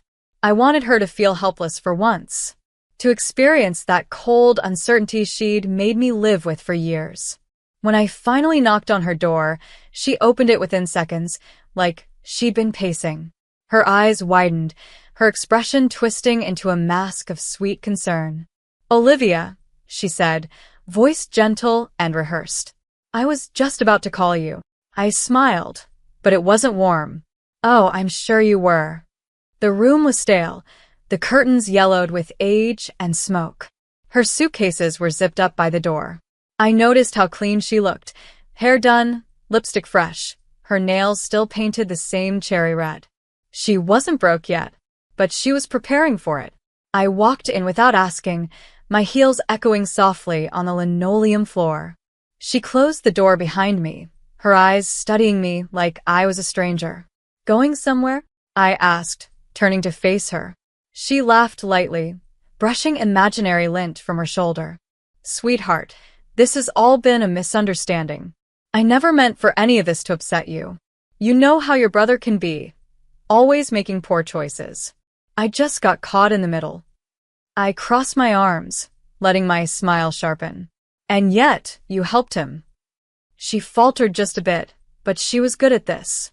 She knew how to shift blame without blinking. "He was in trouble, Olivia. Real trouble. I was trying to protect him. You know I didn't mean to hurt you or Noah." "If you what? If you left my child sitting alone and locked out of a house? If you tried to scare me into reopening the money pipeline?" I wasn't yelling. My voice was calm, flat. And I could see how much more that shook her. I wasn't emotional anymore, I was cold. She started to say something else, probably a new lie or excuse, but I raised a hand. "Stop. Just stop." Her lips pressed together tightly. Her eyes shifted toward her phone on the nightstand. She was still hoping for Eric to call, still dreaming of someone to save her. I reached into my bag and pulled out the manila folder I'd brought. I tossed it on the bed like a dropped gavel. "Do you know what these are?" She hesitated before picking them up. Her eyes scanned the first page, and I watched her go pale. Her name, her account numbers, her transfers, the ones that directly connected her to Eric's fraud. Not just an enabler, an accomplice. Her fingers trembled. "Where did you get this?" I tilted my head. "You raised a lawyer, remember?" She took a deep breath, trying to compose herself, but I saw the shift. Her shoulders straightened, and she looked me in the eye. Her mask snapped back on. "And what are you going to do, Olivia? Turn me in? I'm your mother." That word, Mother sounded so hollow coming from her, like a line she read off a script she no longer understood. I stepped closer. You stopped being my mother the second you used my child to manipulate me. She swallowed hard. For the first time, I saw something in her eyes I'd never seen before. Fear. Without a word, I pulled out my phone and hit play on the audio file. Her voice filled the air, clear and calm. Too calm. Don't worry, Eric. She'll give in. She's too soft. Just leave Noah for a few hours. She'll come running. By tomorrow, we'll have the money. The recording ended, but the silence afterwards screamed louder. She took a step back, voice cracking. Olivia. I wasn't thinking clearly. I slid my phone back into my purse. The police will be here soon. She blinked rapidly. You wouldn't. I stepped closer, quiet but firm. I would. And I did. There was a knock at the door. Her face twisted in panic. Olivia, please don't do this. I didn't flinch. Like you said, this is just a misunderstanding. The door opened. 2 officers entered, their faces blank but professional. Miss Bennett, one of them asked me. I nodded. That's her. Eleanor stumbled back as they approached. Please, Olivia, she whispered again, her voice cracking. But I didn't beg. I didn't argue. I just stood still as they cuffed her and read her rights. For decades, I had carried her, paid her bills, covered her lies, forgave the unforgivable. But now? Now she had nothing. I turned my back before they walked her out. I didn't need to see her cry. Outside, the air was cooler than I expected. The sky was beginning to darken, the wind just soft enough to remind me I was still breathing. My hands didn't shake. My heart didn't race. For the first time in my life, I was truly, completely free. The trial didn't take long. The evidence was overwhelming. The bank records, the voice recordings, the security footage, it was all there, laid out in perfect, undeniable detail.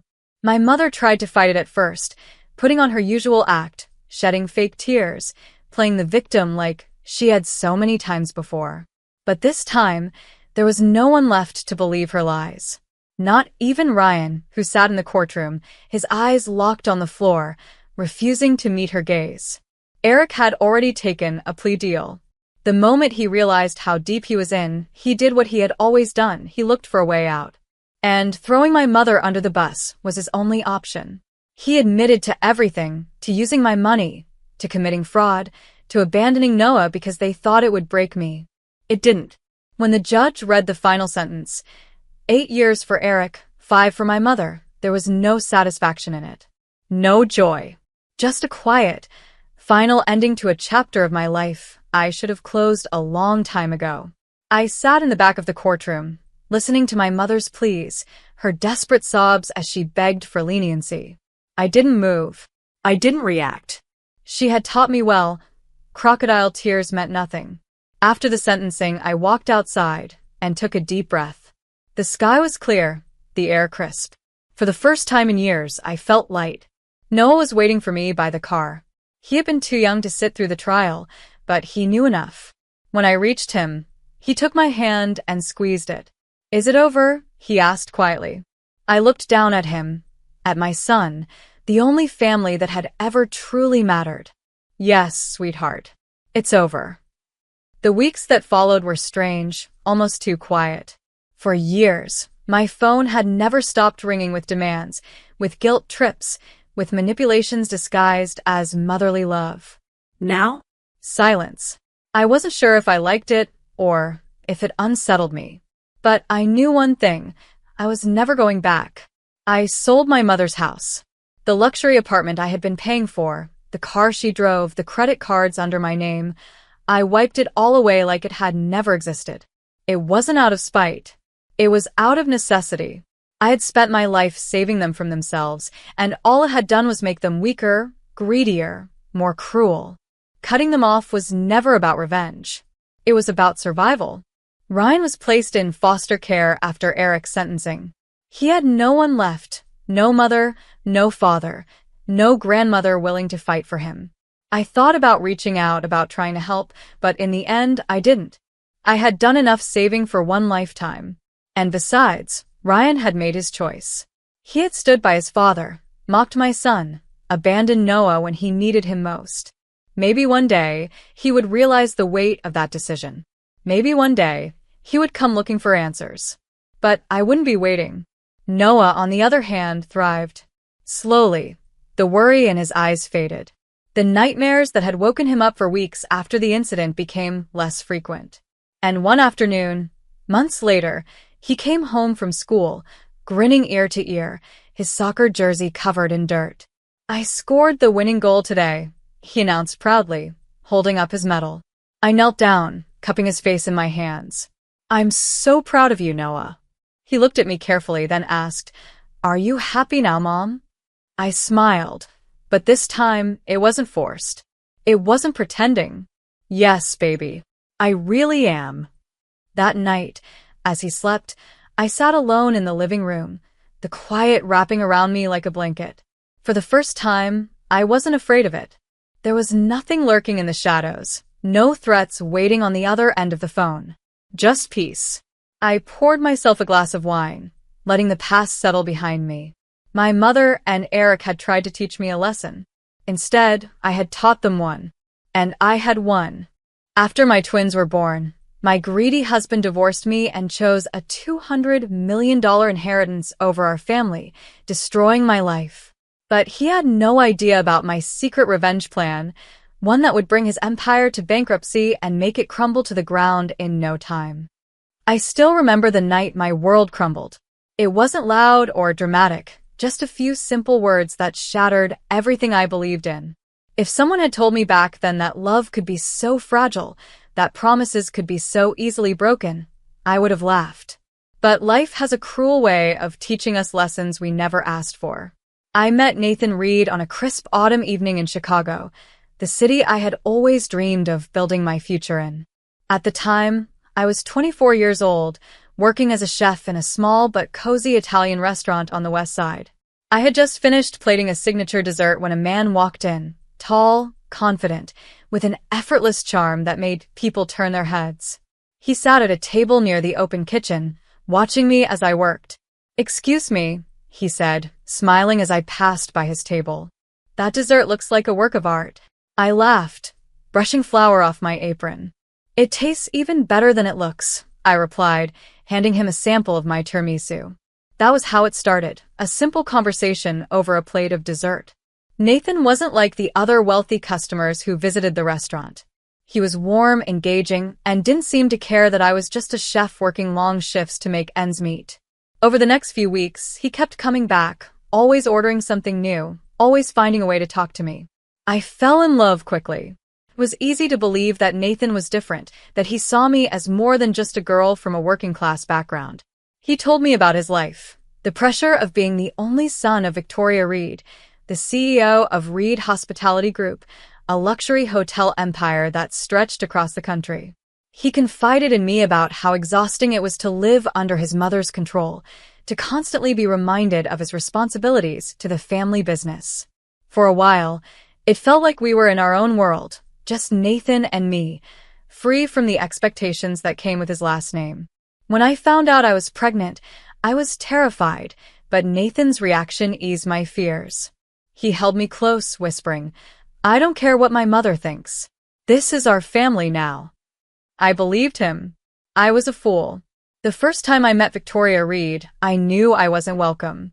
She invited us to a gala at the Reed estate, an event filled with Chicago's most powerful and elite families. I stepped into that ballroom wearing the best dress I could afford, but I still felt like an outsider. The moment Victoria saw me, she smiled, but it was the kind of smile that held nothing but cold calculation. "So, you're the chef my son has been spending time with," she said, swirling the wine in her glass. How unexpected. I forced a polite smile, gripping Nathan's hand tightly. I wasn't naive. I knew she was measuring me, deciding if I was worthy of standing beside her son. She made her opinion clear soon enough. In the days following the gala, Nathan changed.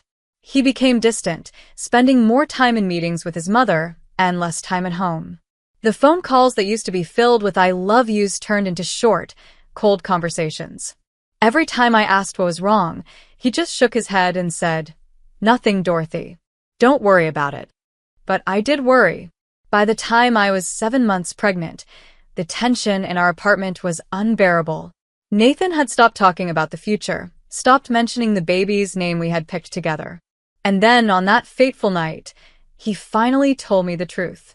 "I can't do this anymore," he whispered, standing in the doorway with his hands clenched into fists. I felt my heart stop. Can't do what? Nathan wouldn't meet my eyes. He took a deep breath, and when he spoke again, his voice was hollow. "My mother was right. You don't belong in my world." At first, I thought I misheard him.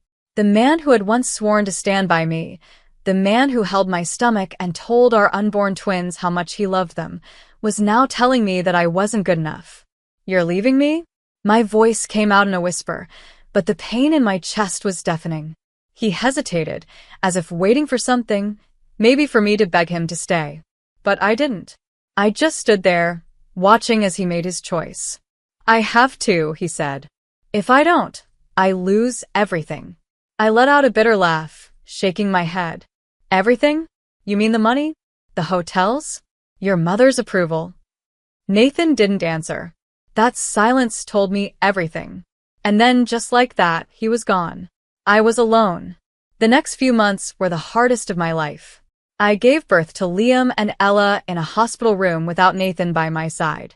The doctors asked if I wanted to list the father's name on the birth certificate. I said no. He had made his choice. I would make mine.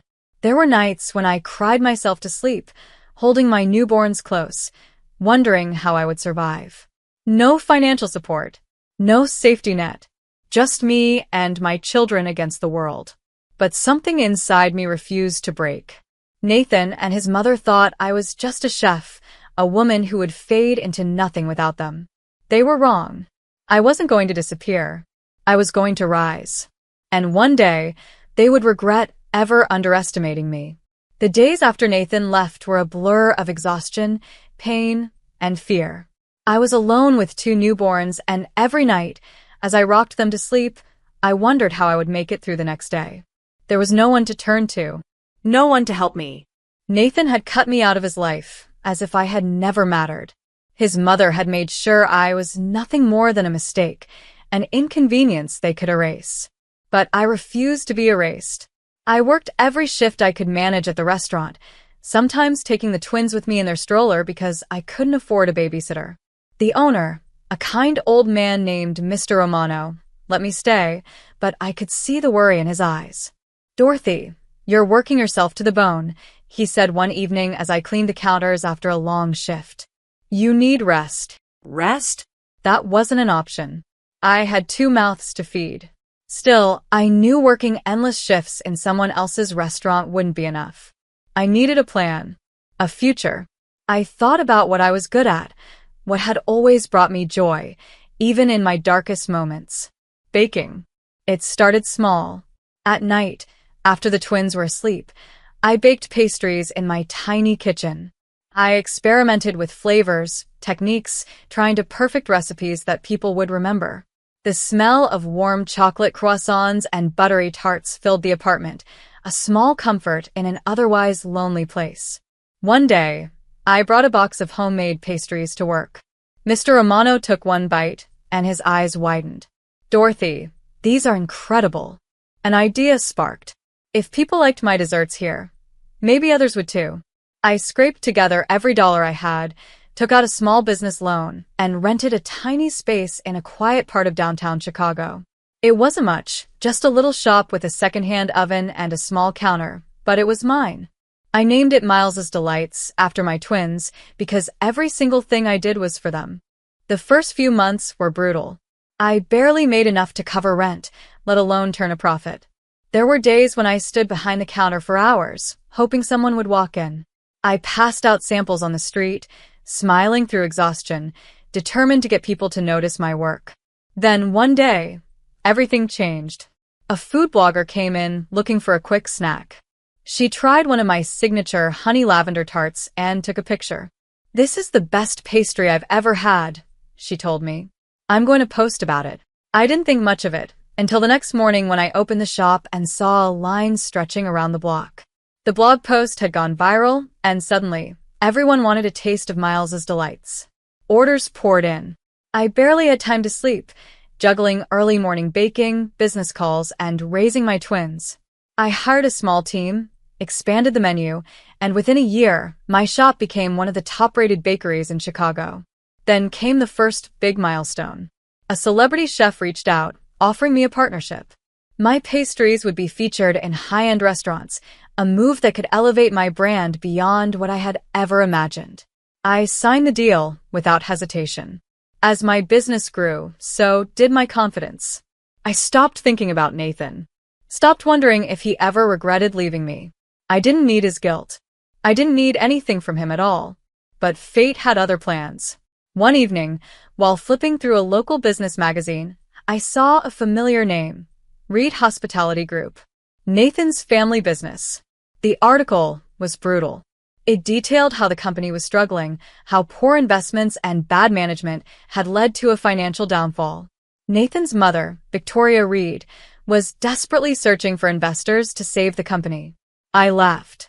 Life had a funny way of balancing the scales. For years, Victoria had controlled everything, manipulated Nathan, destroyed my family, and looked down on me as if I was nothing. But now, she was the one drowning, and no one was there to save her. That's when the idea took root. What if I was the one to buy them out? I had the money now.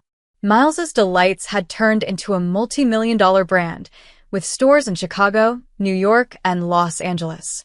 My name was respected in the industry. I had influence, power, the very things Victoria once believed I would never have. But I didn't just want to buy Reed Hospitality. That would be too simple. I wanted to take everything. For months, I worked in silence, contacting investors, making strategic deals, and finding the perfect moment to strike. I knew Victoria would never sell to me directly, so I used a business proxy, a silent investor group that purchased majority shares in Reed Hospitality. And then, the final piece of the plan fell into place. One day, I received an official invitation to a Reed Hospitality board meeting.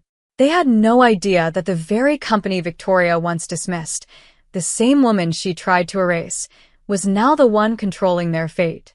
As I stood in front of the mirror, adjusting my black power suit, I smiled to myself. This wasn't just about business anymore. This was revenge. Not by destroying them, not by ruining their lives, but by proving them wrong. By standing in front of Nathan and Victoria Reed, looking them in the eye, and letting them see the woman they underestimated. I had risen without them, and tomorrow they would finally know what it felt like to lose everything. The day I walked into Reed Hospitality's boardroom was the day I finally took control of my own story. I arrived at their headquarters in downtown Chicago, a towering glass building that once symbolized wealth and power. Years ago, when Nathan left me, I had imagined this place as something unreachable, a world I wasn't allowed to be part of. Now it belonged to me. I stepped into the marble-floored lobby, my heels clicking against the polished surface. The receptionist looked up, giving me the same judgmental glance I had seen at Victoria Reed's gala all those years ago. But this time I didn't care. I owned this moment. The boardroom was filled with executives and shareholders, all murmuring in frustration. They had no idea what was coming. At the center of it all, sitting with her usual cold elegance, was Victoria Reed. She still looked as composed as ever, dressed in one of her signature charcoal gray suits, but there was something different now, desperation. Nathan was there too, sitting beside her. He looked older, tired, as if the weight of his decisions had finally caught up with him.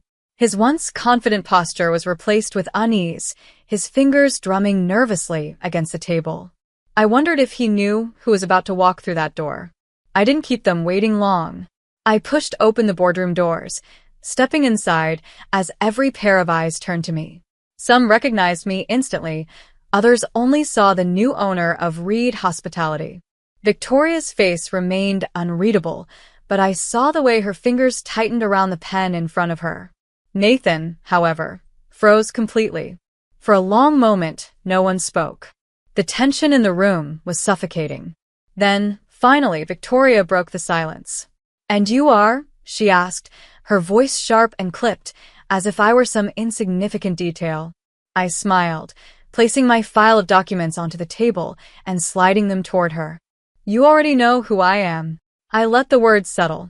"And as of today, I own the majority shares in Reed Hospitality." Nathan sucked in a breath. Some of the board members looked at each other in confusion. Others leaned forward as if waiting for a confirmation that this wasn't a joke. Victoria flipped through the papers, her expression unreadable, but I knew what she was feeling. I knew because I had felt the same way when Nathan left me. Betrayal, disbelief, the painful realization that everything she thought was secure had just been ripped away. "This is a mistake," she finally said, her voice controlled, but I could see the cracks forming in her composure. I shrugged. "No, Victoria, the mistake was underestimating me." Nathan finally found his voice. "Dorothy." I didn't know." He looked at me, almost as if he were seeing me for the first time. You did all of this?" I met his gaze, feeling nothing but satisfaction. "I built something from nothing, Nathan. While you were busy protecting your mother's legacy, I was creating my own." The reality of it hit him like a brick wall. His family's empire, the thing he chose over me and our children, was now in my hands. The board members began whispering, processing the power shift that had just taken place. Some looked relieved, others looked nervous, but none dared to challenge me. I turned to Victoria. "Reed Hospitality has been bleeding money for years. You need someone who actually understands business, not just someone who clings to old money and outdated strategies." Her lips pressed into a thin line, but she didn't argue. She couldn't. I continued, "Which is why, as the new majority shareholder, my first official act is to remove both you and Nathan from your positions." Nathan stood abruptly. "You can't be serious." His voice was strained, as if he were barely holding himself together. I leaned forward slightly, my eyes never leaving his. "Do I look like I'm joking?" Silence. He had nothing to say. Victoria, on the other hand, kept her mask of control, but I saw the flicker of panic in her eyes. "You think you've won?" she said quietly. "You have no idea what you're doing." I let out a soft laugh. "Oh, but I do. And the best part?" I leaned in, my voice calm and sure. "I did it without you." That was it. The final blow. Victoria slowly stood, defeated but refusing to show it. She straightened her suit, gathered her things, and without another word, walked out. The great Victoria Reed, the woman who once tore my life apart, was now nothing but a memory. Nathan didn't move. He sat there, staring at me, his expression unreadable. "Dorothy," he hesitated. "What happens now?" I looked at him, taking in the man who once meant everything to me. The man I cried over, suffered for, and once foolishly believed I couldn't live without. now He was just another face in the past. "You'll figure it out," I said simply, just like I did. And then I walked out of the boardroom, leaving Nathan Reed to watch me go, just like he did all those years ago. Only this time, it was me who held the power. As I walked out of that boardroom, I didn't look back. Not at Nathan, not at the empire I had just taken from him and his mother, and certainly not at the past that had once left me broken. I had done what I came to do. I had built something from nothing, I had proved them wrong, and most importantly, I had proved to myself that I never needed them to succeed. The air outside felt crisp and cool, a welcome contrast to the suffocating tension inside. The city was alive, as it always was, people rushing past, taxis honking, the sound of life moving forward. I took a deep breath and hailed a cab, heading home to where my real victory waited. When I stepped into my penthouse apartment, the warmth of home greeted me. Liam and Ella were on the living room floor, playing with a puzzle, their giggles filling the space with the kind of joy I had once feared I wouldn't be able to give them. But I did. I had given them everything they needed, a safe home, a mother who loved them, and a future that wasn't dependent on anyone else's approval. "Mommy." Liam jumped up, running into my arms, with Ella following close behind. I hugged them both tightly, letting their little arms wrap around me. Did you win? Ella asked, tilting her head with curiosity. I smiled, brushing her soft curls back. Yes, sweetheart, I whispered. I won. And I had. But not in the way I once thought revenge worked. Years ago, I had imagined confronting Nathan, screaming at him, making him suffer the way he made me suffer. But now? There was no need. Success was the only revenge I needed. The fact that I was standing here, holding my children, with a thriving empire of my own, that was the real victory. The next morning, as I sat in my office at Miles's Delights, sipping my coffee and going through contracts for a new expansion deal, my assistant knocked on the door. Dorothy, she said hesitantly, there's someone here to see you. I already knew who it was before she even said the name. Nathan Reed. I took a slow breath, setting my pen down. Let him in. A few seconds later, Nathan stepped inside, looking nothing like the confident, powerful man I had once loved. He looked tired, lost, as if he had spent the entire night realizing the weight of his mistakes. He had probably spent years convincing himself that I would always be beneath him, that I would never rise without him. Now, standing in front of me, he saw the truth. I don't even know what to say, he admitted, his voice almost a whisper. Then don't say anything, I replied calmly, leaning back in my chair. He let out a bitter chuckle, rubbing a hand down his face. You did it. You really did it. I nodded. Yes, Nathan. I did. There was a long silence. He hesitated before speaking again, his voice more uncertain than I had ever heard it. I know it's too late, but I regret everything. Leaving you. Letting my mother control me. I should have fought for us. I didn't flinch. His words no longer had the power to hurt me. That's the thing, Nathan, I said slowly, my voice even. I didn't need you to fight for me. I fought for myself. I built my own future without you, and I don't regret a single moment of it. His eyes flickered with something, regret, longing, maybe even a desperate hope, but I didn't give him a chance to feed it. I didn't come here to beg, he finally said. I needed to see you, to see what I lost. I let out a soft sigh, shaking my head. You didn't lose me, Nathan. You threw me away. And now? I don't belong to your past anymore. He swallowed hard, nodding slowly as he accepted the truth. And my kids. My kids. The words made my stomach tighten for a brief moment. They're happy. They don't need a father who left them before they were even born. My voice didn't hold anger, just finality. Nathan exhaled sharply, running a hand through his hair. I really screwed up, didn't I? I tilted my head. That's not my problem anymore. There was nothing left to say. No second chances. No apologies that could rewrite the past. He had chosen his path, and I had chosen mine. The difference was I had no regrets. Nathan stood there for a moment longer, as if memorizing the woman I had become. Then, without another word, he turned and walked out of my office, out of my life for good. I didn't watch him leave. I had too much to do, too much ahead of me. My focus was on my children, my business, my future. That night, as I tucked Liam and Ella into bed, Ella reached up and held my face in her tiny hands.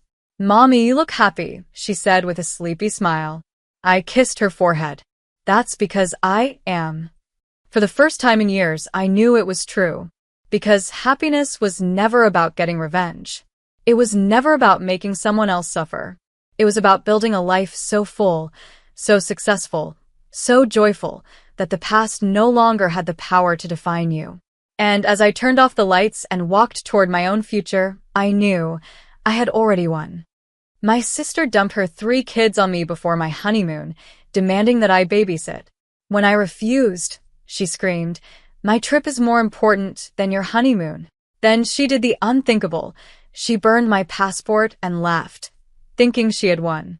But as she celebrated, I smirked because the passport she destroyed was actually...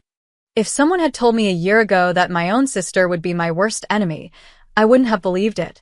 Jessica and I grew up in the same house, raised by the same parents, but somehow, we turned out completely different.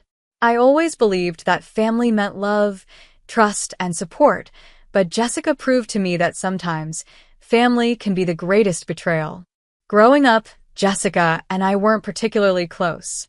She was 8 years older than me, which meant she was already a teenager by the time I was learning to ride a bike. Our parents doted on her, the firstborn, their golden child. By the time I came along, their attention had shifted to making sure I followed in her footsteps. But Jessica never wanted a little sister trailing behind her. She saw me as competition, not family. Still, I tried.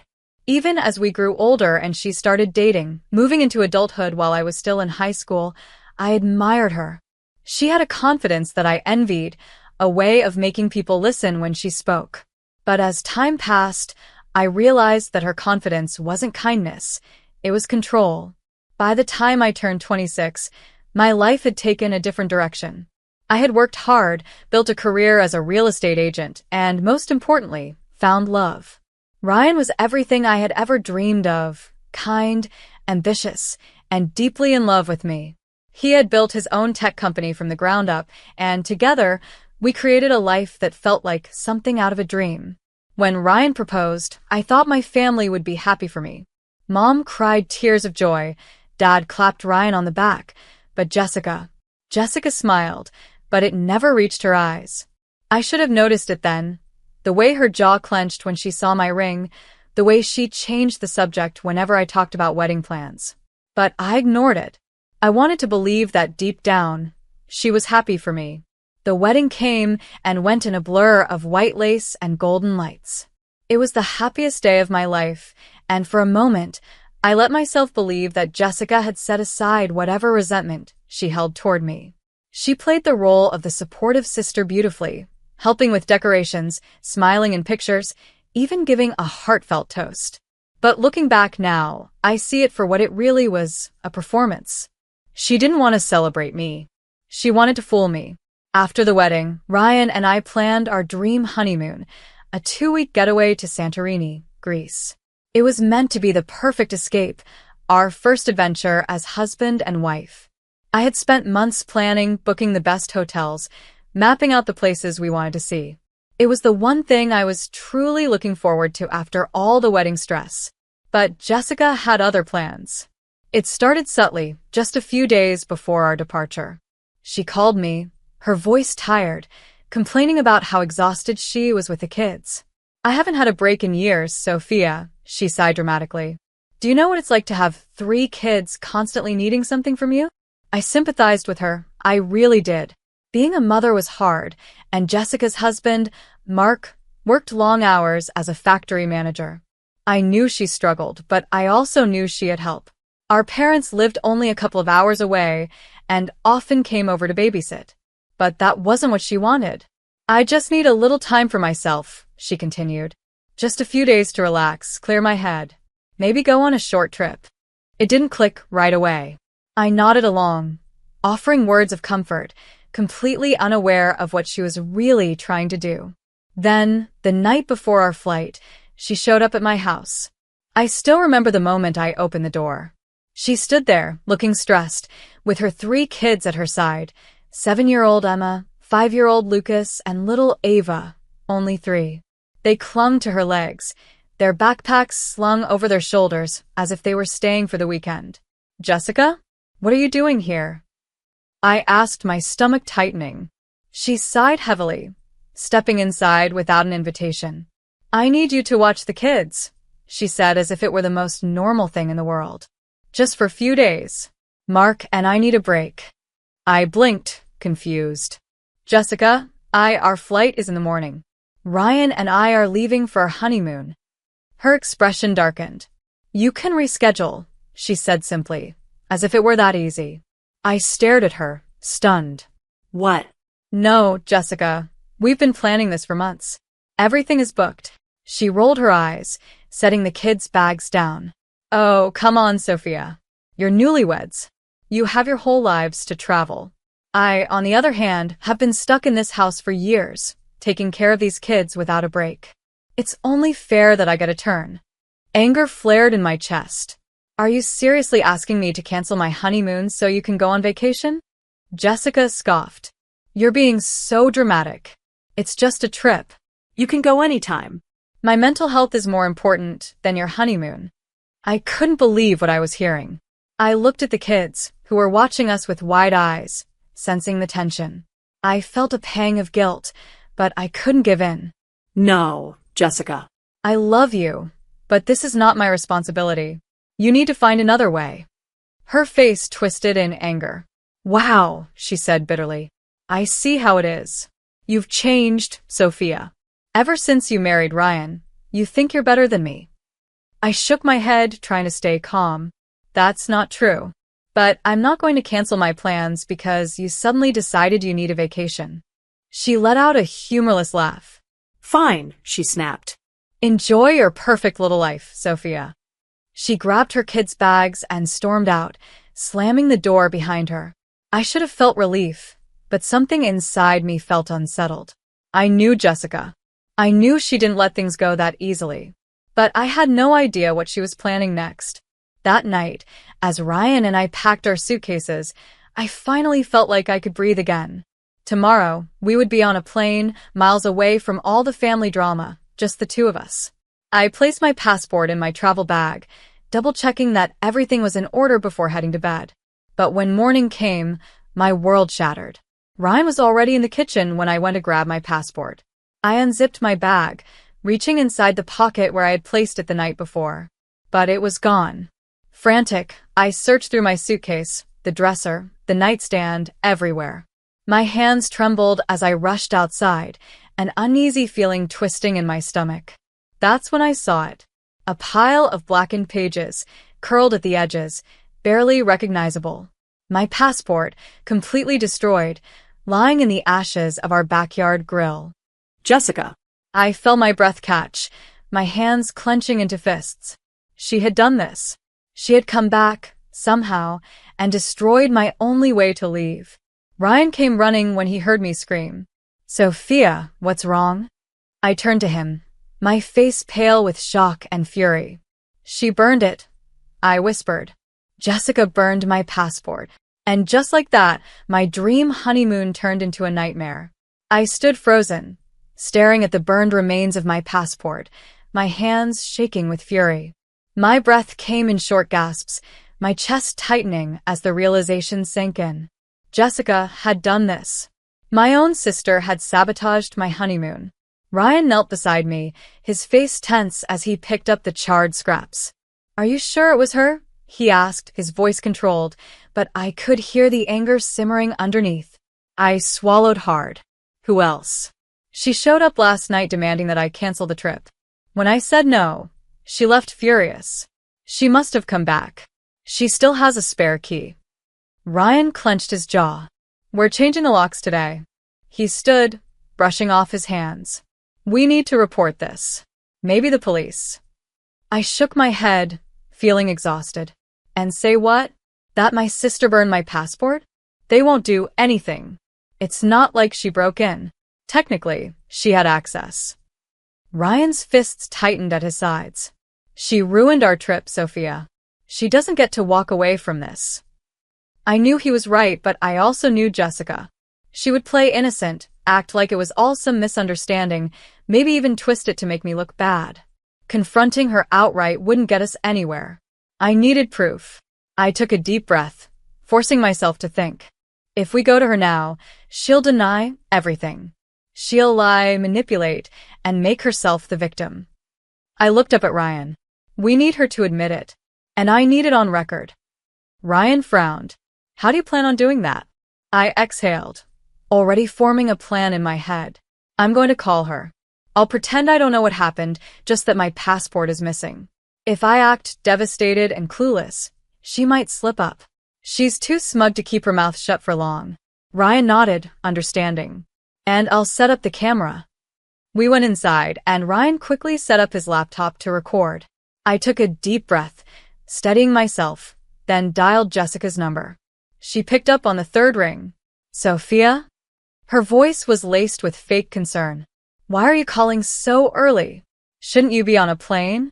My hands curled into a fist. I forced a shaky breath. Jessica, I can't go. She was silent for a moment, then I heard a slight intake of breath. Oh, what happened? My passport, I whispered, letting my voice tremble. It's gone, Jess. I don't know what happened. I woke up this morning and it was missing. And then I found pieces of it in the backyard. It was burned. Another pause. Then, in the most insincere tone, she gasped. Oh no, that's awful. Who would do such a thing? I squeezed my eyes shut, willing myself to stay calm. I don't know. Ryan thinks maybe someone broke in, but nothing else was taken. It's just my passport. Jessica hummed as if deep in thought. Well, that's strange. Then, before she could stop herself, she added, I guess that means you're not going anywhere. There it was. The smugness in her voice. The satisfaction. I gripped the phone tighter. Yeah, I guess I'll have to stay home. I let out a fake, defeated sigh. It's not like I can get a new passport overnight. I'll have to reschedule the trip. Maybe next year. Jessica made a sound that almost sounded like gloating. Oh well. Look on the bright side. At least now you're free to help me out. I really need a break, Sophia. I nearly choked on my own rage. She didn't even try to hide it. She was so sure that she had won. I guess you're right, I said, barely managing to keep my voice steady. I mean, what else can I do? Exactly. You're such a good sister, she cooed. See? Things worked out for the best. Ryan, who had been listening, gave me a nod. We had everything we needed. I forced out a weak laugh. Yeah, I suppose they did. I'll drop the kids off later, okay? She added, already making herself comfortable in her victory. I smiled, even though she couldn't see it. But it wasn't a friendly smile. It was cold, calculated. Sure, Jess. I murmured. See you later. And then I hung up. For a moment, I just sat there, gripping the phone, my entire body trembling with rage. Ryan reached over and gently took it from my hand, his expression a mixture of fury and admiration. You got her, he said, his voice quiet but firm. She just admitted everything. I let out a slow breath. She really thought she could get away with this. Ryan pulled up the recording on his laptop, replaying the conversation. Jessica's voice rang out, clear as day, gloating over what she had done. I looked at the screen, my anger hardening into something sharper, something more focused. She's not getting away with it, I said, my voice cold. Ryan smirked. So, what's the plan? I turned to him, my mind already working. Mom and Dad are hosting a family gathering this weekend. Jessica will be there, basking in her fake innocence. That's where I'm going to expose her. Ryan grinned. Remind me never to get on your bad side. I didn't smile back. My sister had betrayed me in the worst way. She had tried to ruin one of the most important moments of my life, all because of her jealousy. This wasn't just about revenge. This was about justice. And Jessica had no idea what was coming. The house was full of laughter, the sound of plates clinking and family catching up over drinks. My parents' home in Tampa always felt warm and familiar, but tonight, the air felt different. Tense. Charged. Because I knew what was about to happen. I stood in the kitchen, gripping my phone, my heart pounding in my chest. I had been replaying Jessica's words in my head over and over again, memorizing every smug, gloating syllable. She had no idea what was coming. Ryan squeezed my hand, his voice low. Are you sure you want to do this here? I nodded, my grip tightening. She needs to be exposed in front of everyone. No more hiding, no more lying. My mother called from the dining room. Sophia, come sit, honey. We're about to start dinner. I inhaled sharply, forcing myself to relax. Coming, I said, my voice steady. As I walked into the room, my eyes immediately found Jessica. She sat at the table, laughing with our parents, Mark by her side. She looked so comfortable, so at ease, like she hadn't just sabotaged my honeymoon and gloated about it. The rage inside me burned, but I kept my face neutral. I wouldn't give her the satisfaction of knowing what was coming. Not yet.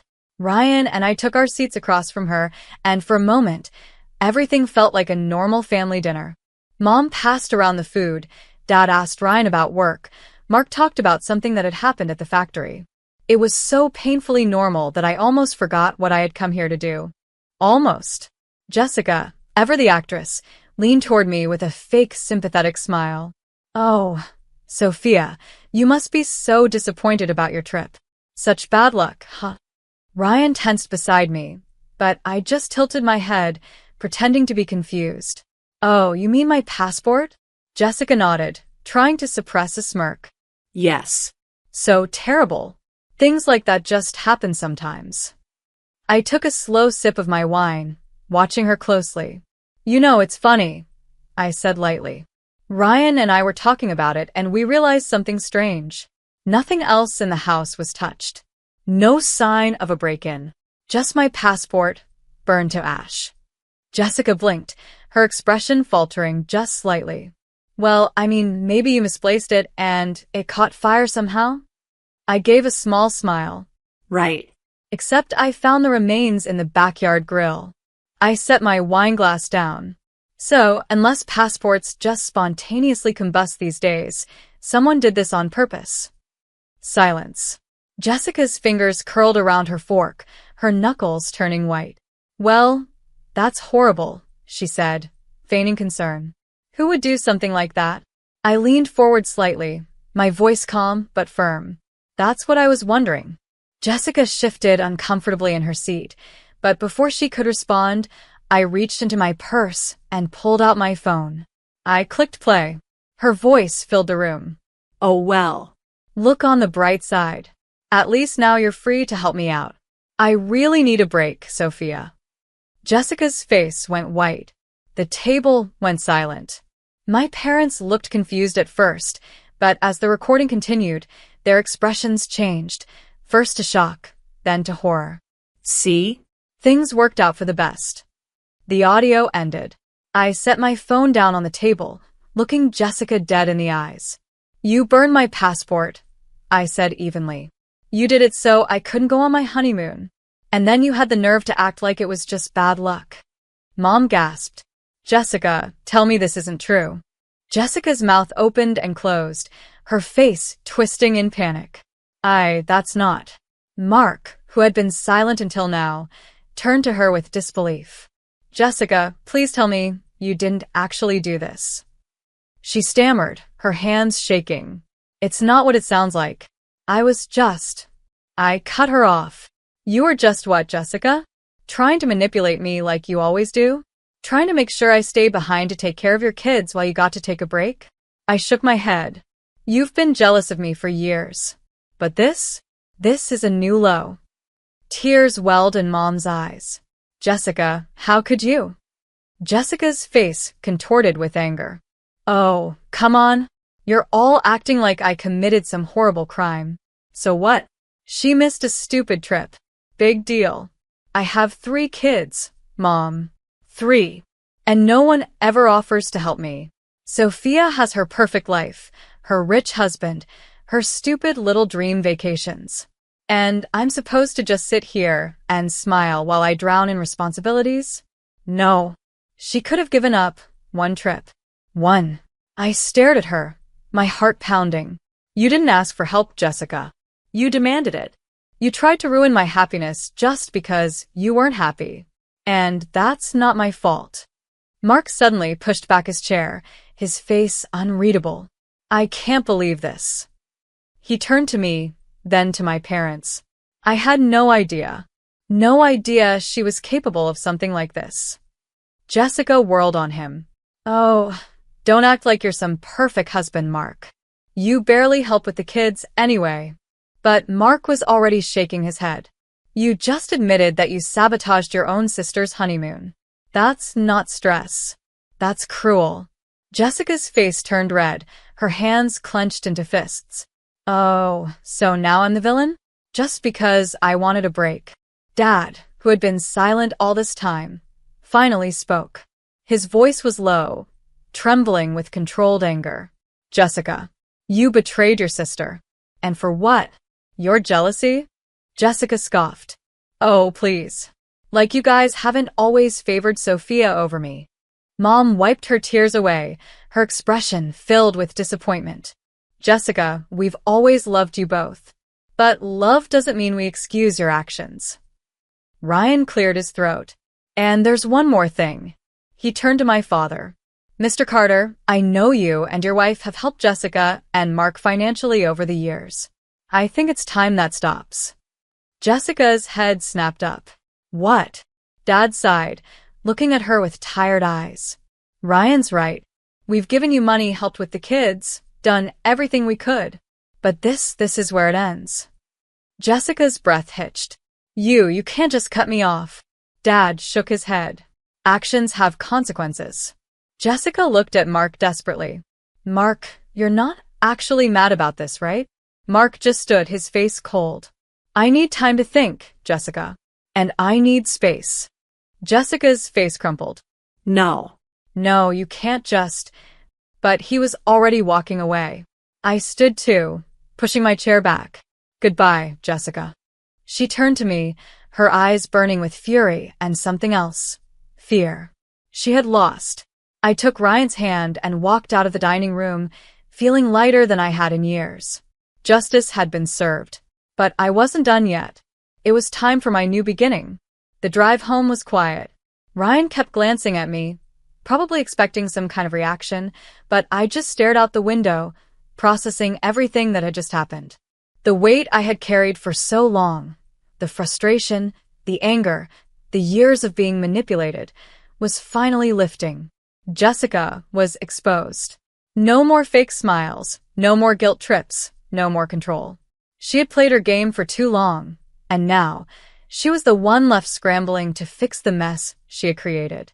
When we pulled into the driveway, I let out a long breath and turned to Ryan. I should feel bad, I admitted.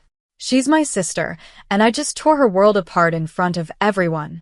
Ryan reached over, taking my hand. But do you? I thought about it, about the years of sacrifice, the way Jessica had always made me feel like I owed her something, the way she had burned my passport with no remorse just to trap me into babysitting. Then I thought about her face when she realized she had lost, how Mark had walked out, how her parents had finally drawn the line. I met Ryan's gaze and shook my head. No, I don't. For the first time in my life, I felt free. That night, as we lay in bed, Ryan wrapped an arm around me. So, what's next? He asked. I had been thinking about that a lot.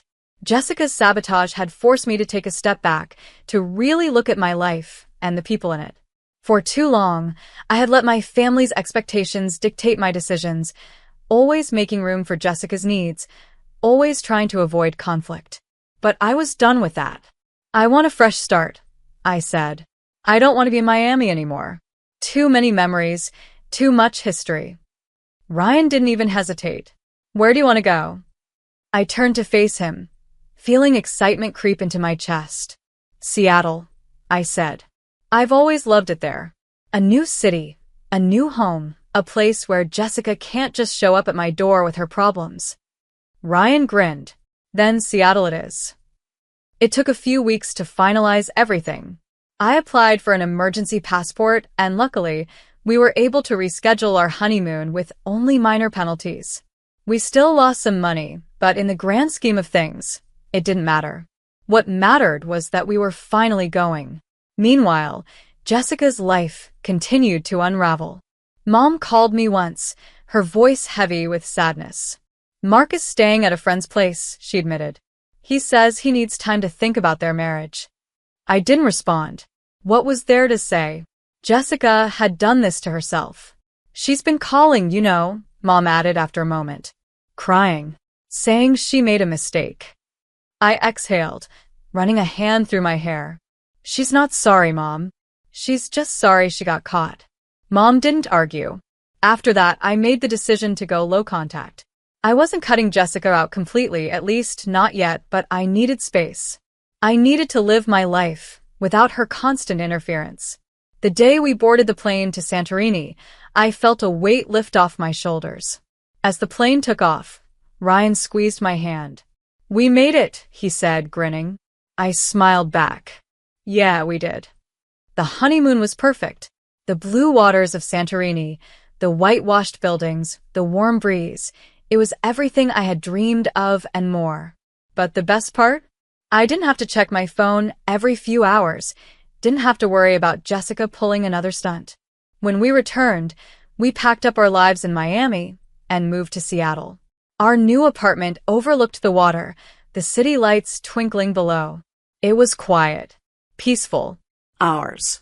Jessica still tried, of course. She sent a long, dramatic email about how I had destroyed her life, how Mark leaving was my fault, how our parents had abandoned her. I didn't respond. She had spent years making me feel guilty for having my own life. But now I finally understood. I didn't owe her anything. For the first time in a long time, I was living for myself, and it felt incredible. My mom called me crying. Grandpa was badly injured. Stay home. He needs you, she said. I canceled my trip, only to see their vacation photos online. But that wasn't the worst part. They stole my $3 million and cut me out of everything. When I uncovered the truth, I destroyed them. I never thought my own family would betray me like this.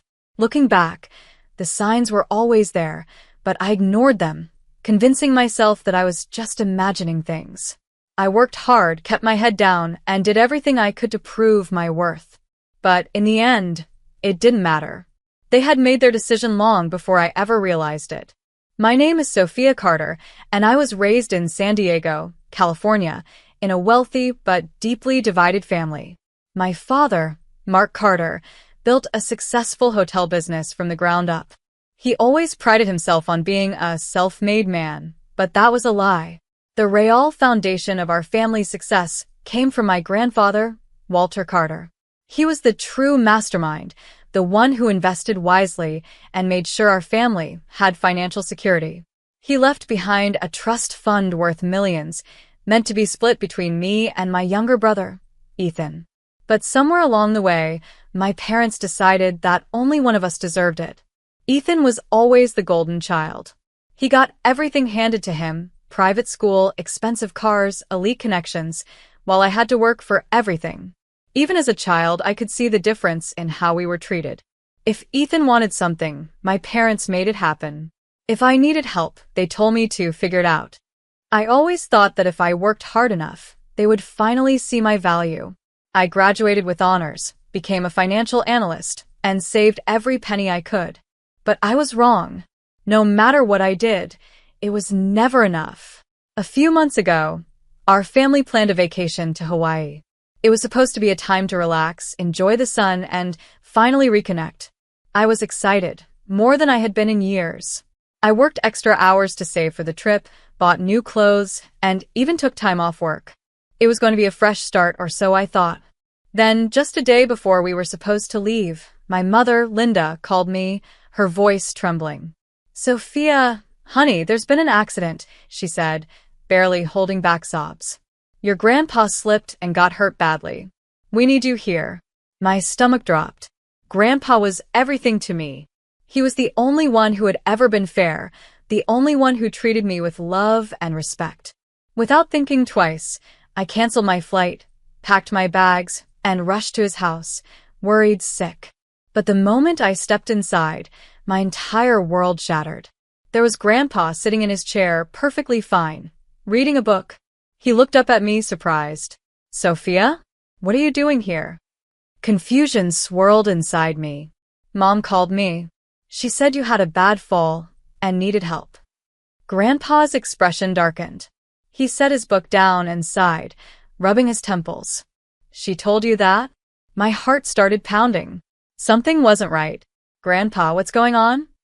I asked, my voice shaking. For a long moment, he didn't answer. Then he looked me in the eyes, his face filled with something I had never seen before. Anger. "She wanted me to lie," he said, his voice sharp. "She called me days ago, asking me to play along if you came here. Said it was for family harmony. But I told her I wouldn't do it." My breath caught in my throat.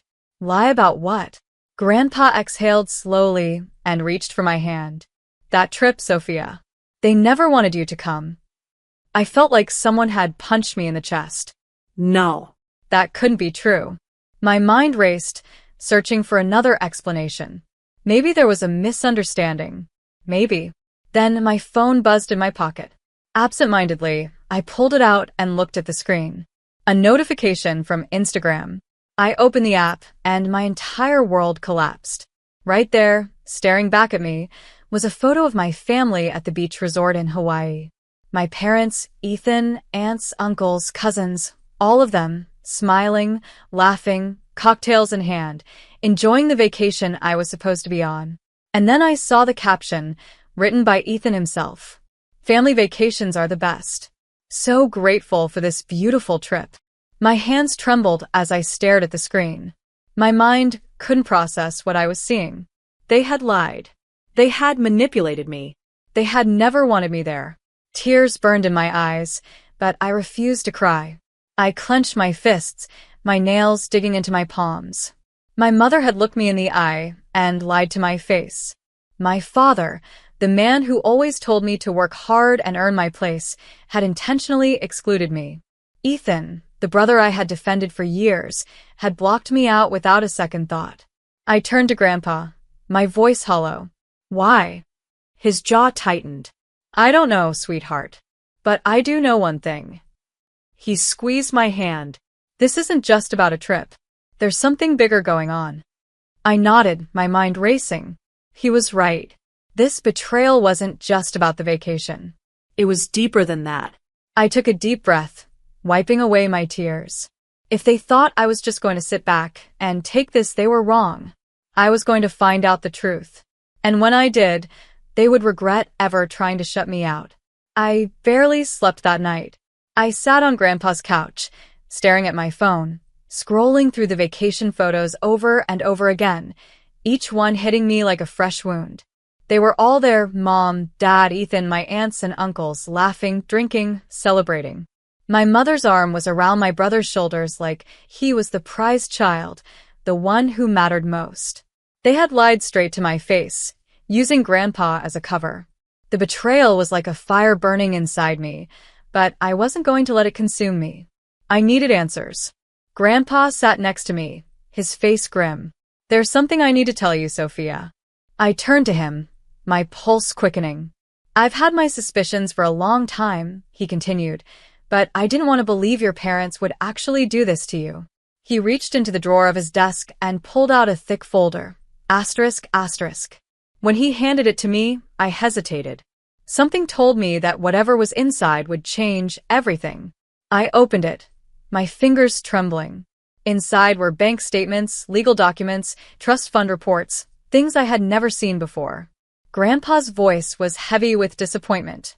This is everything I've been collecting over the years. Your trust fund, Sophia, it was supposed to be split evenly between you and Ethan. My throat tightened. Supposed to be? He nodded. Your parents drained your portion slowly over the years. First, for Ethan's private school tuition. Then his luxury car. Then his failed businesses. Every major expense he ever had, it came from your inheritance. I felt like I couldn't breathe. All those years I worked extra hours, struggled to make ends meet, sacrificed my time, while Ethan was given everything without lifting a finger. They took what was mine and handed it to him like a gift. How much? I whispered, barely able to form the words. Grandpa hesitated before answering.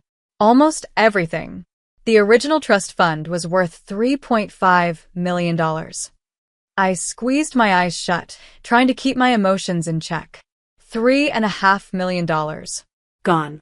Given to Ethan. There's more, Grandpa said, his voice dropping lower. They're not just stealing from you. They're planning to transfer the entire hotel business to Ethan. My eyes snapped open. What? He sighed. Your father is finalizing the paperwork now. Once it's done, Ethan will have full ownership. And you'll be left with nothing. I shook my head in disbelief. But the business was supposed to be for both of us. It was, Grandpa said. That's why I gave your father control years ago, trusting that he would do the right thing. But he's made it clear, he only sees Ethan as his heir. I clenched my fists. They hadn't just stolen from me. They were erasing me. All those years of playing the responsible daughter, working hard, proving my worth. It was for nothing. They had already made up their minds long ago. Grandpa put his hand on mine. You don't have to accept this, Sophia. A slow, cold realization settled in my chest. He was right. I had spent my entire life trying to earn my family's love, thinking if I just worked harder, did better, maybe they would see me as an equal. But they never would. They had underestimated me. I wasn't going to let them win. I want to stop them, I said, looking Grandpa in the eye. But I don't know how. He smiled, the first genuine smile I had seen since this nightmare started. That's why we're not doing this alone. That's when he pulled out his phone and called someone. Minutes later, my Aunt Rebecca walked through the door. Aunt Rebecca had always been the black sheep of the family, but I had always admired her. She had been a high-powered lawyer before retiring, and unlike my parents, she had never treated me like I was invisible. She sat down across from me, looking at the folder Grandpa had given me. She flipped through the papers, nodding. This is solid proof, she said. They've been embezzling from your trust fund. And if they're moving money offshore, that means they're planning to run. I frowned. Run? Where? Switzerland, Grandpa said, his voice hard. Your father has been transferring money into secret accounts there. They want to disappear before you realize what's happening. I felt the rage rise in my chest. So not only had they stolen my money, my future, and my place in the family, they were going to run away with whatever was left? We can stop them, Rebecca said firmly. But we need to act fast. I took a deep breath. This was it. I had spent my whole life playing by their rules, letting them control me. But now? Now I was going to take everything back. What do we do first? I asked. Rebecca leaned forward, her eyes gleaming. First, we expose them. Publicly. I hesitated. Publicly. She nodded. They think they have all the power. But the one thing they care about more than money? Their reputation. I thought about it. She was right. My parents thrived on appearances. They wanted to be seen as the perfect, successful family. If the truth came out, it would ruin them. A small smile formed on my lips. Then, let's ruin them. Rebecca grinned. That's my girl. I picked up my phone and started typing. If they thought they could erase me, they were about to learn just how wrong they were. I had never been the kind of person to seek revenge. I had spent most of my life trying to earn love and approval, believing that if I just worked hard enough, my parents would finally see me as worthy. But that version of me was gone. They had taken everything from me, my inheritance, my place in the family business, even my dignity, and I wasn't going to let them get away with it. I sat with Aunt Rebecca and Grandpa as we mapped out our plan. The first step? Exposing them. My parents had built their entire lives around their perfect image, respected business owners, devoted parents, an ideal family. They cared more about their reputation than anything else. I opened Instagram, staring at Ethan's smug vacation photos. His latest post showed him standing on a balcony, a drink in hand, captioned, "A well-earned break. Nothing like success to make life sweeter." I clenched my jaw. Success? He didn't earn a thing.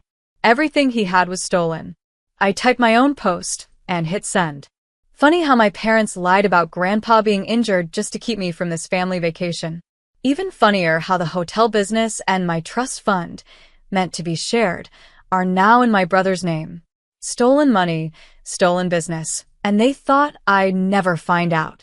I leaned back, watching the numbers climb. Within minutes, the post had hundreds of comments. Some were from distant family members, shocked at the betrayal. Others were from business associates, questioning the legitimacy of my parents' dealings. And then came the calls. The first was from Ethan. "What the hell, Sophia?" His voice was frantic, low, like he was trying to keep from being overheard. I let him stew in silence for a second before answering. "Oh, you saw it? Good. Take it down." No. "You're making Mom and Dad look bad." I let out a short, humorless laugh. "I'm making them look bad? Ethan, they stole from me. They lied to me. And now they're trying to disappear with what's left. You're lucky all I did was post the truth." He was quiet for a moment before he said, "You don't understand the full picture." I gritted my teeth. Oh, I understand plenty. The next call was from my mother. Sophia, take that post down immediately. Her voice was cold, clipped, the tone she used when she thought she still had control over me. No, I said simply. You're embarrassing this family. Do you have any idea what you're doing? I laughed bitterly. Yeah, Mom. I'm doing what I should have done a long time ago, standing up for myself. She exhaled sharply. Sophia, listen to me. We had reasons for what we did. Your father and I have always looked out for what's best for this family. By stealing my trust fund? By making sure things were handled properly. We knew what was best. If we gave you that money, you wouldn't have known how to use it wisely. Ethan needed it more, right? I cut her off. That's the part you're about to say. He was more responsible. He was the better choice for the business. Just admit it, Mom. You never wanted me to have anything. She was silent for a long moment before she said, If you don't take the post down, you'll regret it. I smiled. Oh, I think you're the ones who are about to have regrets. By the end of the day, the fallout had begun. Journalists started asking questions about the legitimacy of my parents' business. Employees at the hotels, who had once stayed silent, began speaking up about unpaid wages and questionable financial moves. Grandpa had called in a few business contacts, and suddenly, investors were reconsidering their trust in my father's leadership. That night, Rebecca and I filed a lawsuit to freeze the hotel business transfer. My parents hadn't finalized the paperwork yet, but they were close. Legally, if we could prove that the transfer was done through fraud or manipulation, we could stop it in its tracks. But we had one last move left to play. Grandpa had one final document up his sleeve, his original contract with my father, the one that had placed him in charge of the business. There was a clause in it that had been conveniently ignored all these years. If proof of misconduct was ever found, control of the business could be revoked. The next morning, I showed up at the corporate office, walking straight into my father's office, where he and my mother were shredding documents. Dad looked up, his face turning red. You don't belong here. I smiled coldly. Actually, Dad, I do. I held up Grandpa's contract. And I think you'll want to read this.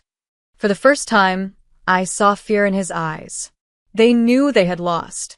For years, I had felt powerless. I had watched my parents favor Ethan, watched them strip me of opportunities, watched them lie to my face and pretend I was part of this family when in reality, I was just an inconvenience to them. But standing in my father's office that day, holding the contract that would destroy everything they had planned, I finally understood something. I had never been powerless. My father snatched the paper from my hands, his eyes scanning over the words, his expression darkening with every second. My mother stood behind him, her face pale, gripping the desk like it was the only thing keeping her upright. I crossed my arms. You ignored this clause, didn't you? My voice was steady, controlled. The one that says if you ever engaged in financial misconduct, you'd lose your control over the business? Dad slammed the contract onto his desk. This is nonsense. You don't know what you're talking about. I smiled, a slow, knowing smile. Oh, but I do. I pulled out another set of papers from my bag. Because I have bank records, financial reports, and proof that you embezzled from the trust fund that was legally mine. Mom's hands started to shake. Sophia, let's talk about this. I raised an eyebrow. Oh, now you want to talk. I let out a cold laugh. Where was this concern when you were handing over my money to Ethan? Or when you were transferring the business to him behind my back? Ethan stormed into the room then, out of breath, his face red. You're ruining everything, he spat. Why can't you just let this go? Why do you have to destroy the family? I tilted my head. Oh, you mean the family that just spent years stealing from me? The family that pretended I didn't exist. He threw up his hands. You're just jealous. I had to laugh at that. Jealous? Of him? He had spent his entire life coasting on money that wasn't his, living in a delusion where everything was handed to him while I had worked my way through life. Jealous. I repeated, stepping closer. No, Ethan. I'm just done being used. At that moment, The doors to the office opened, and two federal agents walked in, followed by Aunt Rebecca and Grandpa. My father's face drained of color. "What is this?" he demanded. One of the agents, a tall man in a suit, stepped forward. "Mr. Carter, we have evidence that you and your wife have been involved in fraudulent financial activities, including embezzlement and illegal offshore transfers. We're placing you both under arrest." My mother gasped, looking at my father in sheer panic. "Mark, do something." But there was nothing to be done. As the agents placed cuffs on both of them, my father turned to me, his eyes filled with rage. "You think you've won?" he hissed.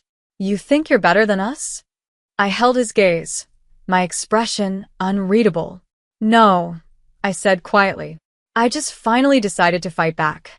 Ethan took a step back, realizing the reality of the situation sinking in. He looked at me, his eyes wide with disbelief. "You ruined everything, Sophia." I shrugged. No, Ethan. "You did." As they were led away, I felt something inside me shift. For the first time in my life, I felt free. The aftermath was quick and merciless. The legal case against my parents moved swiftly, with Rebecca leading the charge. With their financial crimes exposed, the court ruled that the transfer of the business to Ethan was fraudulent and voided the deal. My parents lost everything, and Ethan, without their financial backing, was left with nothing. Grandpa took legal action to restore my rightful ownership of my trust fund, but the damage was already done. Most of the money was gone. Instead, the court awarded me full control of the hotel business, as I was the only one legally entitled to it now. And just like that, the thing my parents had fought so hard to take away from me was now mine alone. At first, I wasn't sure if I wanted it. Taking over the company meant stepping into the mess my father left behind. It meant fixing the damage, rebuilding trust with employees, and proving that I wasn't like him. But then I thought about everything I had lost, everything I had fought for. And I knew. I wasn't just taking back what was mine. I was building something better. 3 months later, I walked into the Carter Hotel headquarters, this time not as an outsider, but as its rightful owner. Employees who had once been afraid to speak now approached me openly, grateful that the toxic reign of my parents was over. I made changes, real changes. I implemented fair wage policies, created a scholarship fund for employee families, and restructured the company to ensure transparency. Ethan tried to reach out once, a pathetic attempt to get back into my good graces. I didn't respond. Some wounds don't heal, and some people never change. My parents were sentenced to prison for financial fraud, and for the first time in my life, I stopped caring about their approval. I sat with Grandpa one afternoon, looking out over the ocean from the balcony of one of our newly renovated hotels. He took a sip of his coffee and smiled. "You know, your grandfather would be proud of you," he said. "You took their betrayal and turned it into something they never expected." I smiled back. "What's that?" He reached over and squeezed my hand. "Your victory." And he was right. In the end, they had stolen from me, lied to me, and tried to erase me from my own life. But all they had really done was push me to find my strength. Their betrayal wasn't my downfall. When I was 19, my jealous parents kicked me out of the house. 16 years later, my father unknowingly funded my greatest achievement. When he heard my name on stage, his face turned pale. He left in anger, but the real shock was still waiting for him. I never imagined I'd see her again. Not after all these years. It was supposed to be my night, a moment of recognition, a celebration of everything I had built for myself. The gala was elegant, filled with industry leaders, researchers, and scholars, all gathered to honor the progress we had made in biomedical research. I had spent years buried in labs, pushing through endless nights of study, sacrifice, and doubt. And now, after all that struggle, I was here, standing in a grand ballroom, waiting to receive an award for my contributions to disease research. But fate had a twisted sense of humor. I had just stepped into the restroom to take a moment for myself, trying to steady my nerves before my name was announced. The air inside was cool, silent except for the faint hum of distant music from the ballroom. I took a deep breath and glanced at my reflection in the mirror. My dark brown hair was pulled into an elegant bun, my navy blue gown falling perfectly against my frame. I looked collected, Composed. but inside, my heart was racing. Then I saw her. She stood at the sink, reapplying her lipstick with slow, precise movements. She looked exactly the same, poised, polished, distant. The years hadn't changed her. Eleanor Bennett, my mother. For a second, I thought maybe she wouldn't recognize me. Maybe I could slip away unnoticed. But then, her eyes flicked up to the mirror, landing directly on my reflection. Her hand froze mid-motion, and I saw her jaw tighten. Hannah, that was it. Just my name. No emotion, no warmth, like we had run into each other at some country club instead of facing each other for the first time in 16 years. I didn't expect to see you here, I said, gripping the edge of my clutch. She turned slowly, her posture as rigid as ever. Your father and I were invited. We support organizations that fund medical research. Of course, they had always been involved in charity work, not out of kindness, but because it looked good. The perfect Bennett image had always mattered more than anything. And you, she asked. I'm being honored tonight, I replied, meeting her gaze. For my work in biomedical research. I caught the faintest flicker of surprise in her eyes before she masked it. I see. Well, I suppose everyone finds their way eventually. Her words hit me like a slap. Just like that, I was 19 again, standing in my parents' grand living room, clutching my college acceptance letter, waiting for them to say something, anything. Instead, my father had paced in front of me, voice cold and sharp. This family has standards, Hannah, and you've done nothing but drag us down. I wasn't going to an Ivy League school. I wasn't going to become the perfect daughter they had molded me to be. I had failed them. I could still hear my mother's voice, dripping with irritation when I had tried to explain my struggles in high school. What could you possibly be sad about, Hannah? You have everything. More than most kids your age. You're just making excuses. But I wasn't making excuses. I had been drowning, and they didn't care. When my grades slipped and I only got into a state college, my father exploded. That night, he made it clear if I wanted to waste my life, I would do it on my own. He didn't just cut me off financially.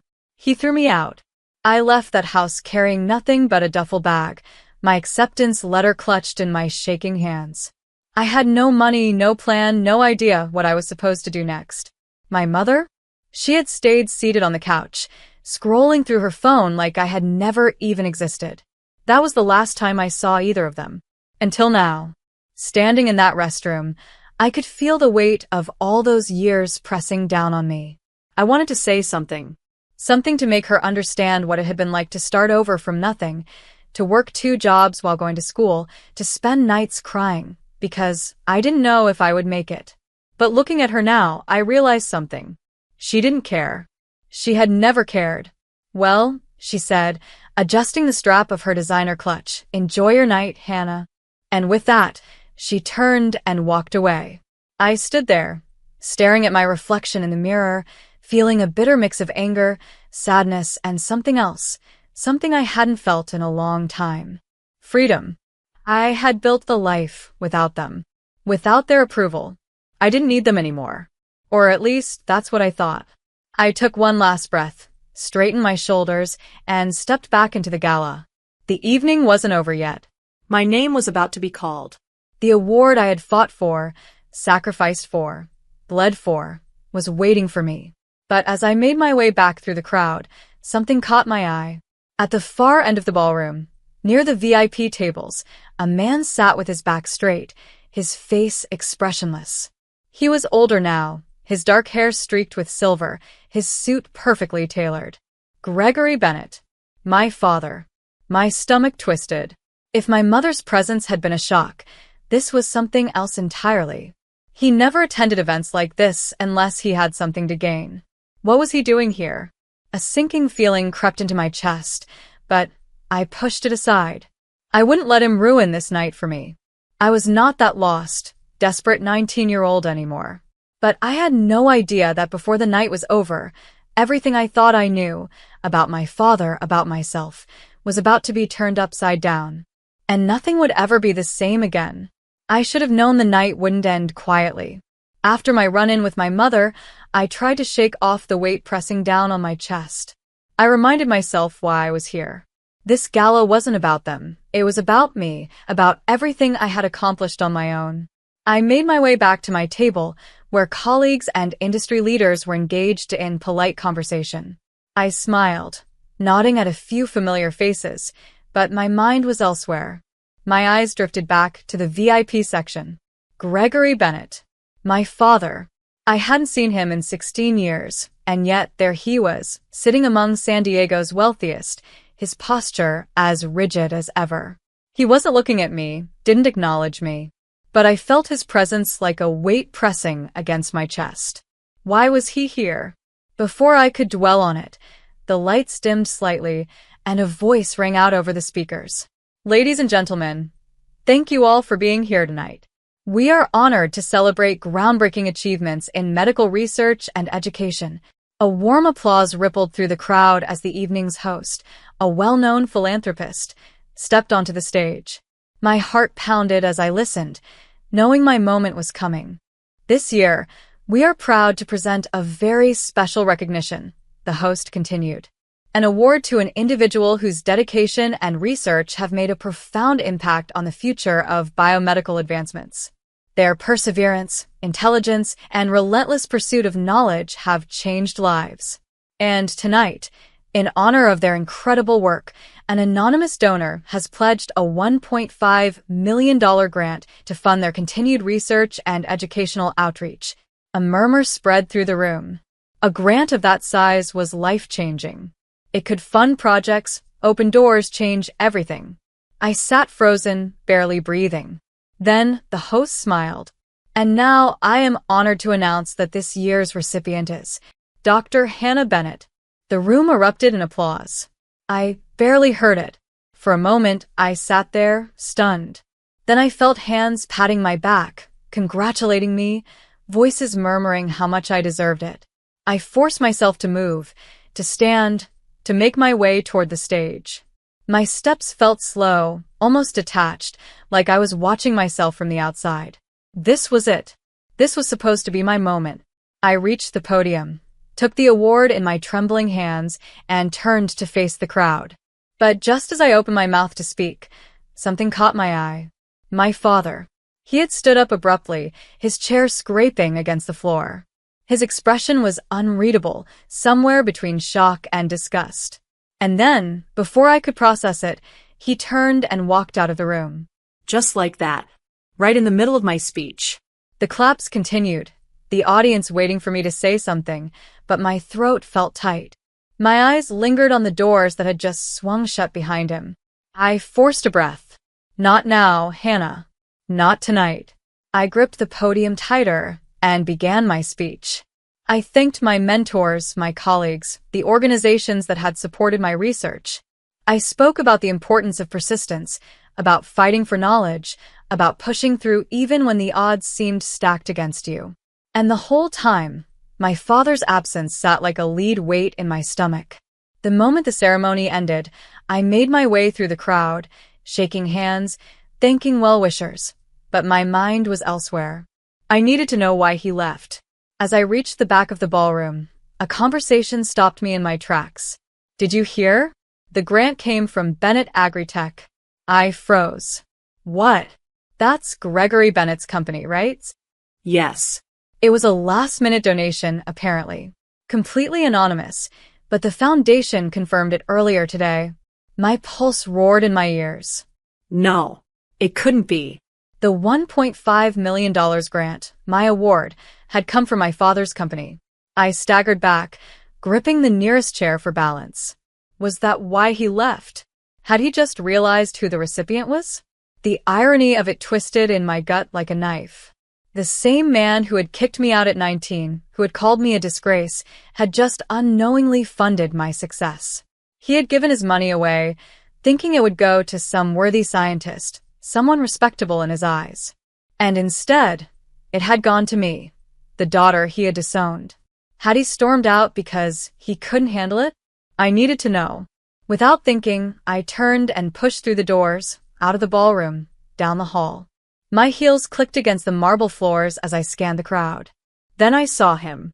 He was standing near the exit, speaking to someone on the phone, his face twisted in frustration. For a brief second, I hesitated. Why am I doing this?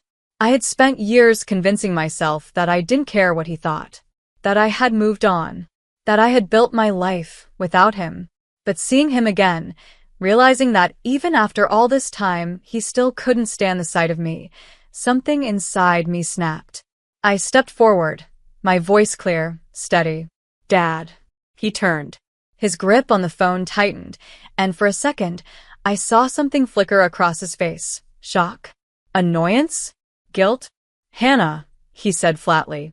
We stood there, face to face, for the first time in 16 years. For a long moment, neither of us spoke. Then, he exhaled sharply. "Is there something you need?" I felt a bitter laugh rise in my throat. Typical. He wasn't even going to acknowledge what had just happened. "I saw you leave," I said, crossing my arms. "Couldn't handle staying in the room when they announced my name, huh?" His jaw clenched. "This isn't the time." "Oh, really?" I stepped closer. "You donated that grant, didn't you? Through your company. You had no idea who it was going to. And now that you know, you're, what? Ashamed?" His silence was answer enough. I shook my head, feeling something inside me harden. "I didn't ask for your money. I didn't ask for anything from you. But it looks like, for once in your life, you actually contributed to something good. And you can't even stand it?" His eyes darkened. "Watch your tone, Hannah." I scoffed. Why? "Because I finally have something to say to you. Because I'm not begging for your approvals." His lips curled into something resembling a sneer. "You think this changes anything? You're still the same failure I threw out of my house." I felt the words more than I heard them. But the strangest thing happened. They didn't hurt. Not like before. Because for the first time in my life, I realized the truth. His words didn't matter anymore. I had built my own life. My own legacy. Without him. I looked him in the eye, my voice unwavering. "You don't get to define me anymore." Then I turned and walked away. And, this time, I was the one leaving him behind. I walked away from my father that night, but the weight of our conversation lingered. His words, sharp and bitter, should have cut me deep, but they didn't. Not in the way they used to. For the first time in my life, I realized that Gregory Bennett's approval meant nothing to me anymore. I had spent years chasing something that was never going to come, waiting for a moment where he would acknowledge my success, where he would say, "I was wrong about you, Hannah." But that moment would never come. And I was finally okay with that. The evening at the gala continued in a blur. Congratulations poured in from colleagues and guests, but I could barely register them. My mind was spinning. What was I going to do with the grant? The money, his money, felt like a chain tied to my past, dragging me back into the world I had fought so hard to escape. I barely slept that night. I kept replaying the evening over and over in my head. The moment I saw my mother, the shock on my father's face when he realized who had received the grant, the way he stormed out of the room, unable to even be in the same space as me. By morning, I knew what I had to do. The next day, I sat at my desk, staring at the grant acceptance letter. The amount $1.5 million was enough to fund research, to push my projects forward in ways I had only dreamed of. But it wasn't mine. Not really. No matter how much I tried to convince myself otherwise, it came from him, from the company that once symbolized everything I had been rejected for. I wasn't going to keep it. Instead, I was going to use it for something that actually mattered. Something that wasn't about proving anything to my father, but about giving back in ways he never would. By noon, I had made my decision. I would donate the entire grant to fund scholarships for underprivileged students, students like me, who had been told they weren't good enough, who had been cast aside by people who were supposed to support them. It wasn't an impulsive decision. It was the right decision. I picked up the phone and called my lawyer. "I want to reallocate the grant," I told him. "I don't want a cent of it for myself. I want it to go towards scholarships for students in STEM fields, kids who never got a fair shot." There was a brief silence. "Are you sure, Dr. Bennett?" he asked. "This could fund your research for years." I exhaled slowly. "I'm sure. And just like that, it was done. Later that afternoon, I sat in my office, staring out at the San Diego skyline. For years, I had believed that success was the answer. That if I worked hard enough, if I built a name for myself, if I achieved enough, then maybe, just maybe, I would feel whole.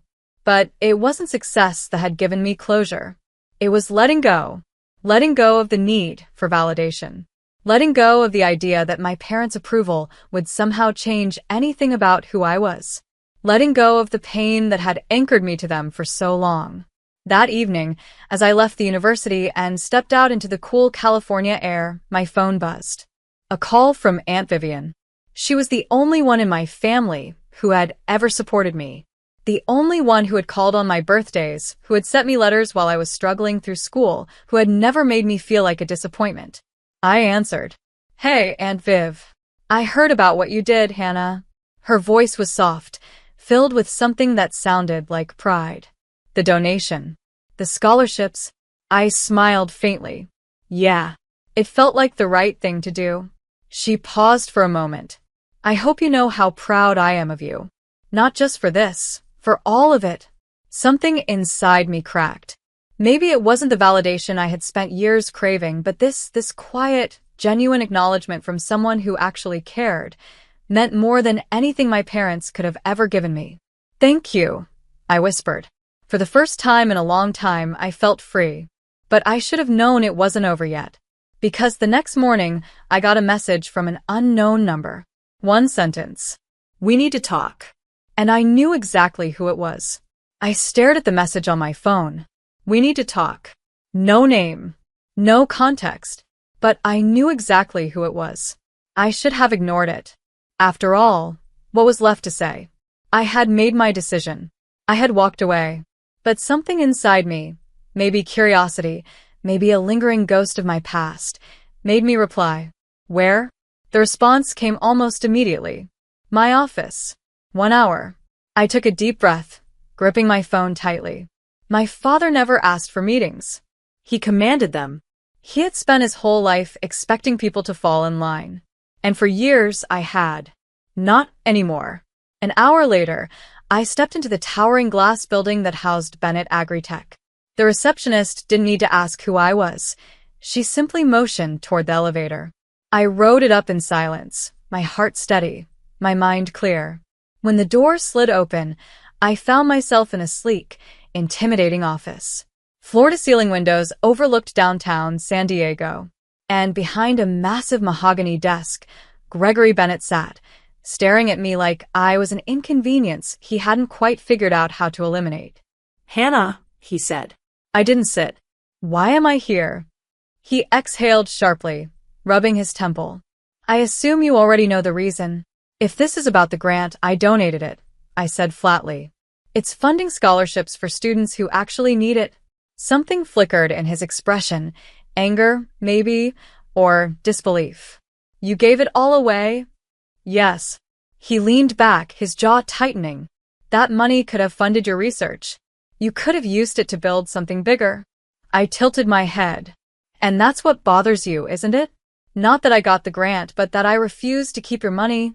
Silence. For the first time, I saw something unfamiliar in his face. He had always been a man in control of his business, of his family, of every aspect of his perfectly curated life. But right now, he looked like a man who had just lost something. "You're still as stubborn as ever," he muttered. "I learned from the best," I shot back. He sighed, running a hand over his face. "I didn't know the grant would go to you. I didn't plan for this." "Of course you didn't," I said. "Because in your world, I don't exist." His gaze snapped back to mine. "That's not." He stopped himself, pressing his lips together. I folded my arms. "Tell me, Dad."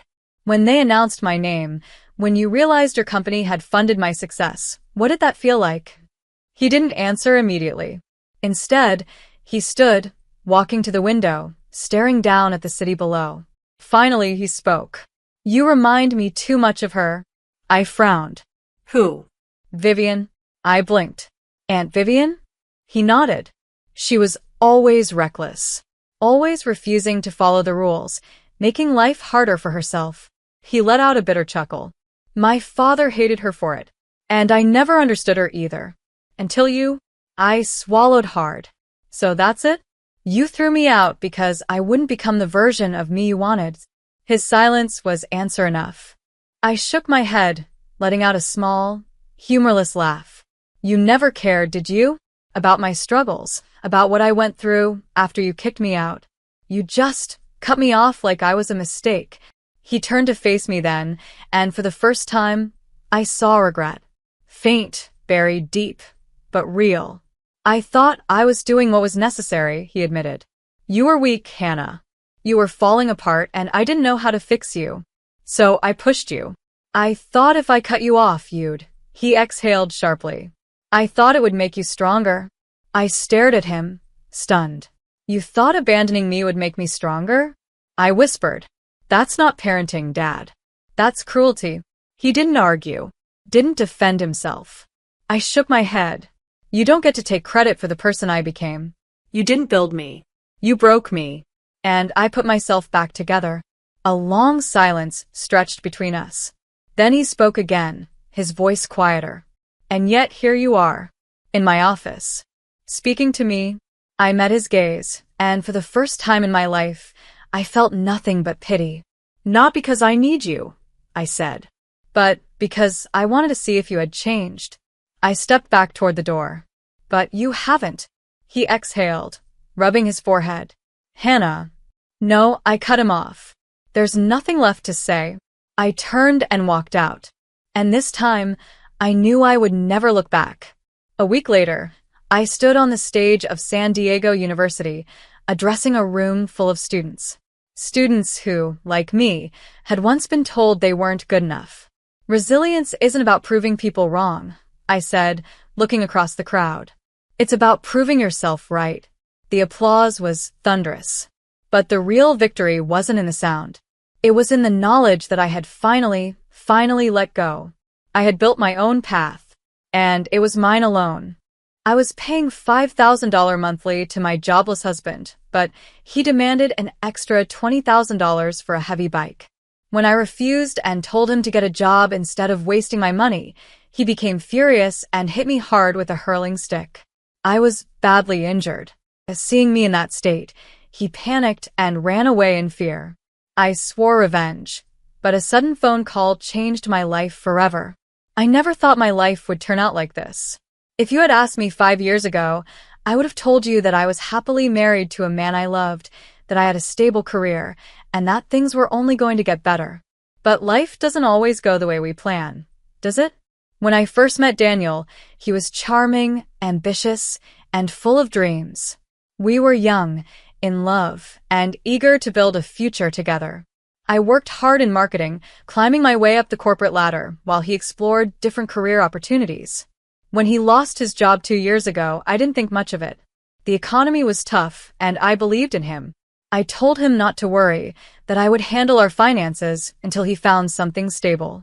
I never imagined that this would be the beginning of my downfall. At first, Daniel seemed grateful.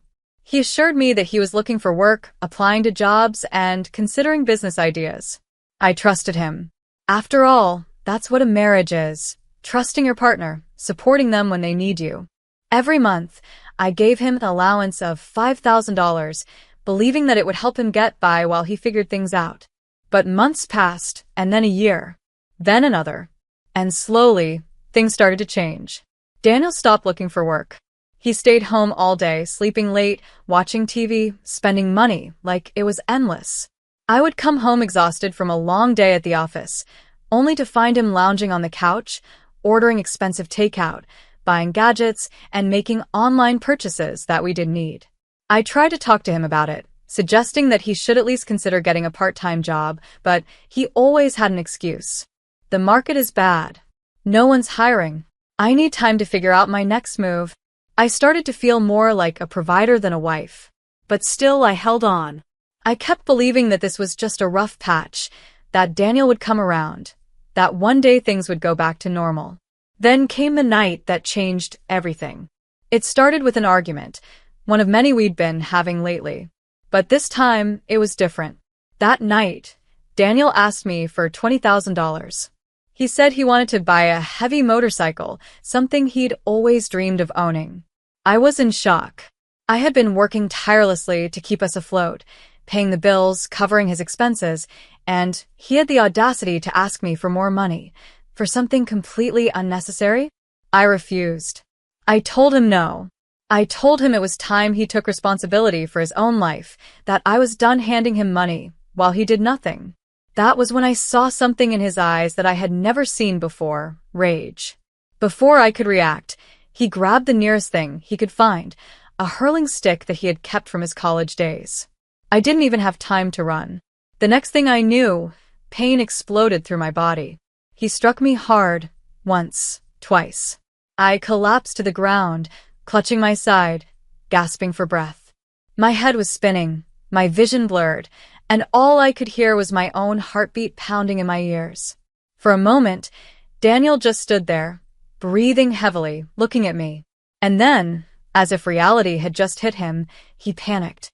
He muttered something under his breath. I couldn't even make out the words before he bolted out of the apartment, leaving me there, bleeding and alone. I don't know how long I lay there. Maybe minutes. Maybe an hour. The pain was unbearable, but I knew I couldn't just stay there. Summoning whatever strength I had left, I crawled to my phone. My fingers trembled as I dialed 911, barely managing to explain what had happened before everything faded into darkness. When I woke up, I was in the emergency room. The bright fluorescent lights above me made me squint. My body ached, and I could feel the bandages wrapped around my wounds. A nurse was standing next to me, checking my "4." "You're lucky," she said softly. "You have some bad bruises and a fractured rib, but nothing life-threatening." Lucky. Was that what I was? I didn't feel lucky. I felt broken, humiliated, angry. I knew at that moment that I was done. Done making excuses for Daniel. Done believing that he would change. He had crossed a line, and there was no going back. I reached for my phone with weak fingers and dialed the only person I knew I could trust, Sophia Martinez, my best friend. She picked up on the first ring. "Anna? Are you okay?" I took a shaky breath. "No," I whispered. "I need your help." And just like that, everything started to change. When Sophia arrived at the hospital, I could see the worry in her eyes. She rushed to my side, gripping my hand tightly. I had known her for years, and she had always been my rock. But that night, she looked at me differently, like she was seeing a version of me she had never seen before. "Tell me everything," she said, her voice firm but gentle. So I did. I told her about Daniel's unemployment, his dependency, his demands, and finally, about the night he attacked me. As I spoke, I saw the anger build in her expression. But it wasn't just anger, it was determination. "We're not letting him get away with this," she said, standing up. "We need to report this now." I hesitated. Not because I wanted to protect Daniel, those days were over, but because I was still processing everything. The man I had loved, the man I had built a life with, had done this to me. It felt surreal, like something out of a bad dream. Sophia didn't give me time to dwell on it. She walked straight to the nurse's station and demanded my medical report. I watched as she spoke with confidence, explaining that this was a case of domestic violence and that we needed to document everything. The nurse nodded and assured her that the hospital would provide a detailed report of my injuries. When Sophia returned, she sat beside me again, her voice softer this time. "Anna, listen to me. You need to be strong. We're going to the police. We'll file a report, and we'll make sure Daniel faces justice for what he did." I nodded slowly. But what if he comes back? The thought of facing him again made my stomach turn. "You're not going back home," she said firmly. "Not until we know you're safe." I didn't argue. I couldn't. I knew she was right. The next morning, after the doctors cleared me for discharge, Sophia took me straight to her apartment. She insisted I stay with her, and I was too exhausted to refuse.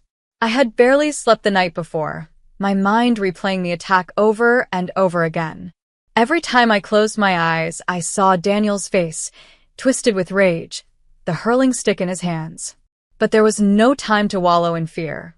Sophia had already made up her mind, and she wasn't letting me back down.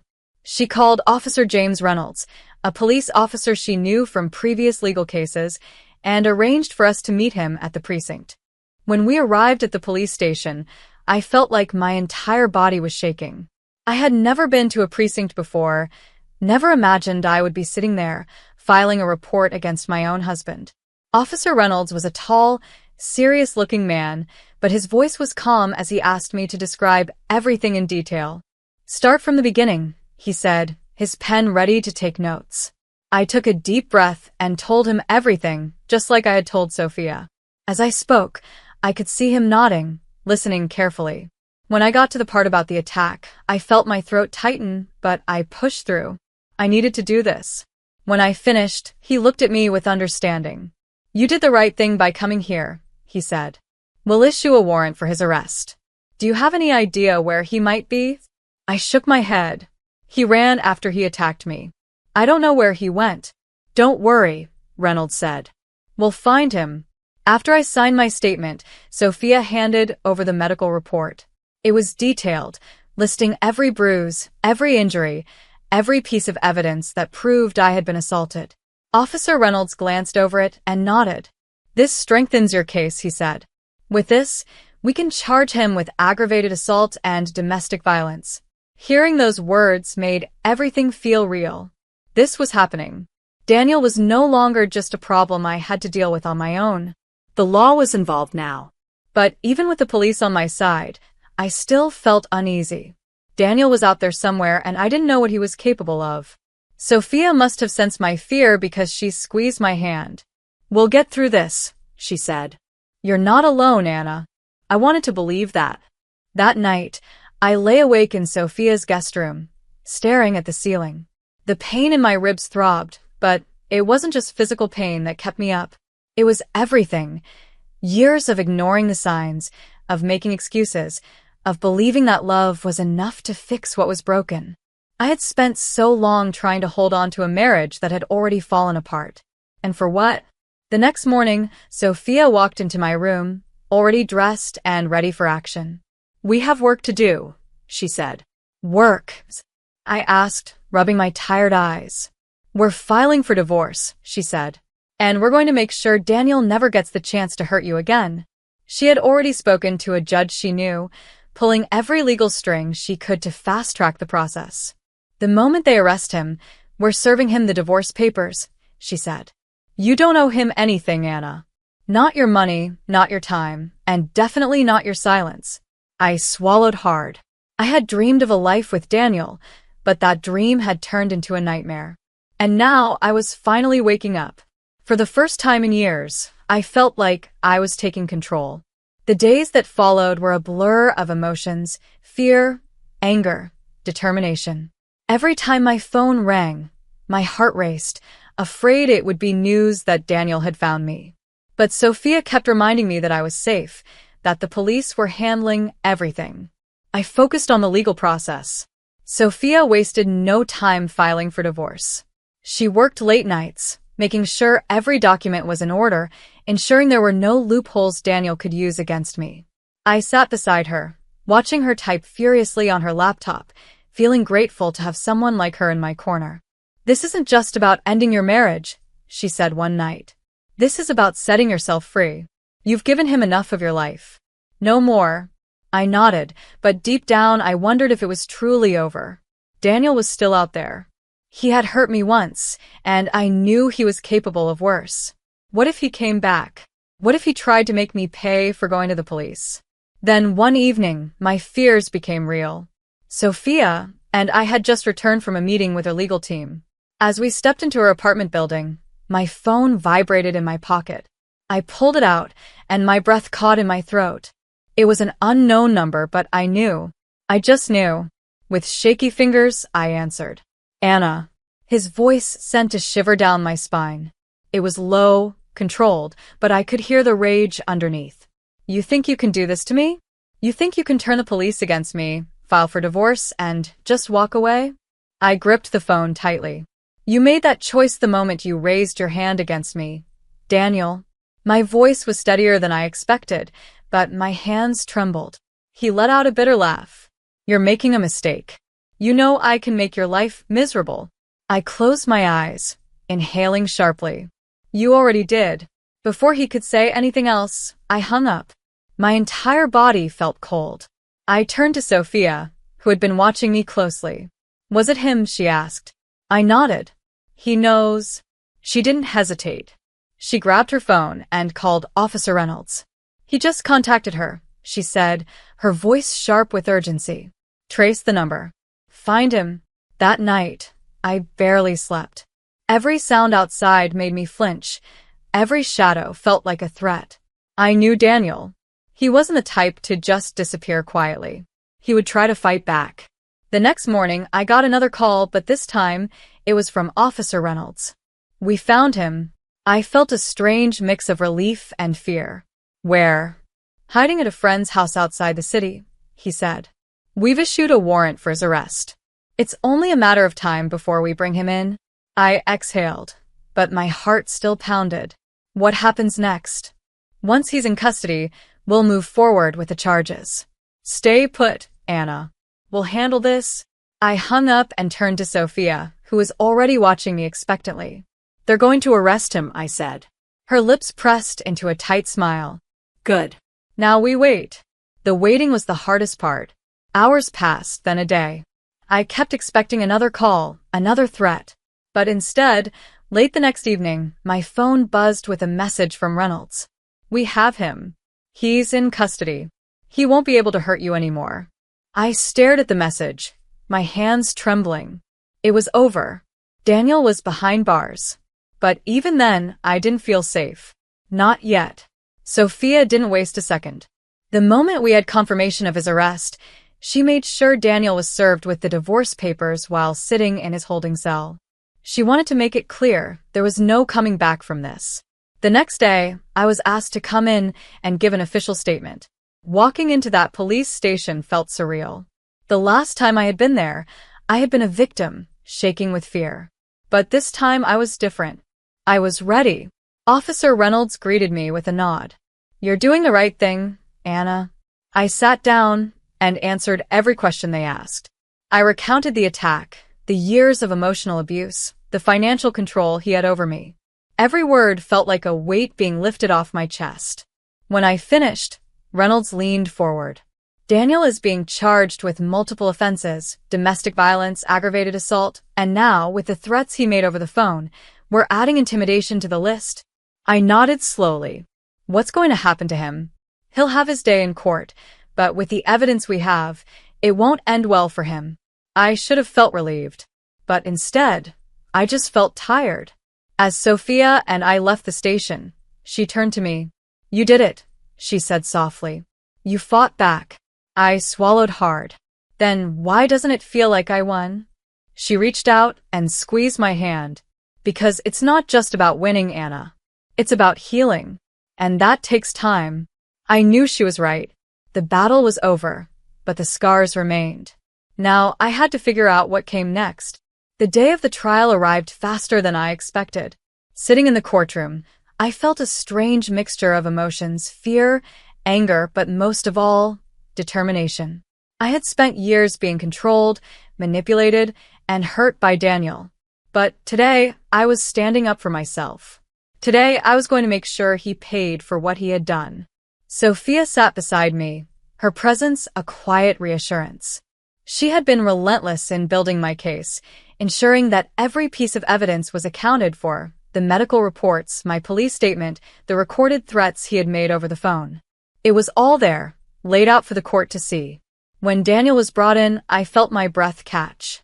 He looked different, disheveled, thinner, his usual arrogance dimmed by the reality of his situation. But when his eyes met mine, I saw it, that same bitterness, that same entitlement. He still thought he could get away with it. The prosecution presented their case first. They spoke of the years of financial manipulation, the emotional abuse, and then the night of the attack. The evidence was undeniable. The medical reports detailed the injuries I had sustained.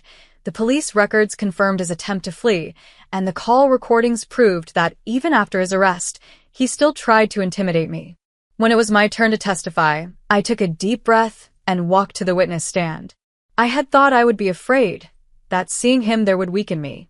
But as I spoke, I realized something. I wasn't the same woman who had cowered in that hospital bed, afraid of what came next. I wasn't the same woman who had spent years hoping Daniel would change. I looked directly at the judge, my voice steady. I love my husband, I said. I supported him, believed in him. But love is not an excuse for abuse. I worked hard to build a life for us, and in return, I was beaten, threatened, and left to bleed on my own floor. If the police hadn't found him, if I hadn't gotten away, I don't know if I would be standing here today. The courtroom was silent. I could feel Daniel's gaze on me, but I didn't look at him. He didn't deserve my attention anymore. His lawyer tried to paint a different picture. He argued that Daniel had acted in a moment of frustration, that he had no history of violence before that night. But Sophia was ready. She countered every excuse, proving that emotional abuse was just as damaging as physical violence. The judge listened carefully to both sides before finally delivering the verdict. Guilty on all counts. The words rang in my ears. Daniel was sentenced to life in prison. He wouldn't be able to hurt me or anyone else ever again. As the guards led him away, he turned back one last time. There was no apology in his eyes, no remorse. But I didn't need it. I didn't need closure from him. I had already found it within myself. Outside the courthouse, I took a deep breath, letting the weight of the past finally lift off my shoulders. Sophia hugged me tightly. "It's over," she said. I nodded. Yeah. "It is." The weeks that followed were about rebuilding. I moved out of the apartment I had shared with Daniel, finding a new place where I could start fresh. I went back to work, throwing myself into my career, rediscovering the passion I had lost. But most importantly, I found myself again. One evening, Sophia and I sat on my new balcony, drinking wine and watching the city lights. "You're stronger than you think, Anna," she said, raising her glass. I smiled, clinking my glass against hers. I had to be. For the first time in years, I felt free. No more fear, no more walking on eggshells. Just me, standing tall, knowing that I had survived. And that was enough.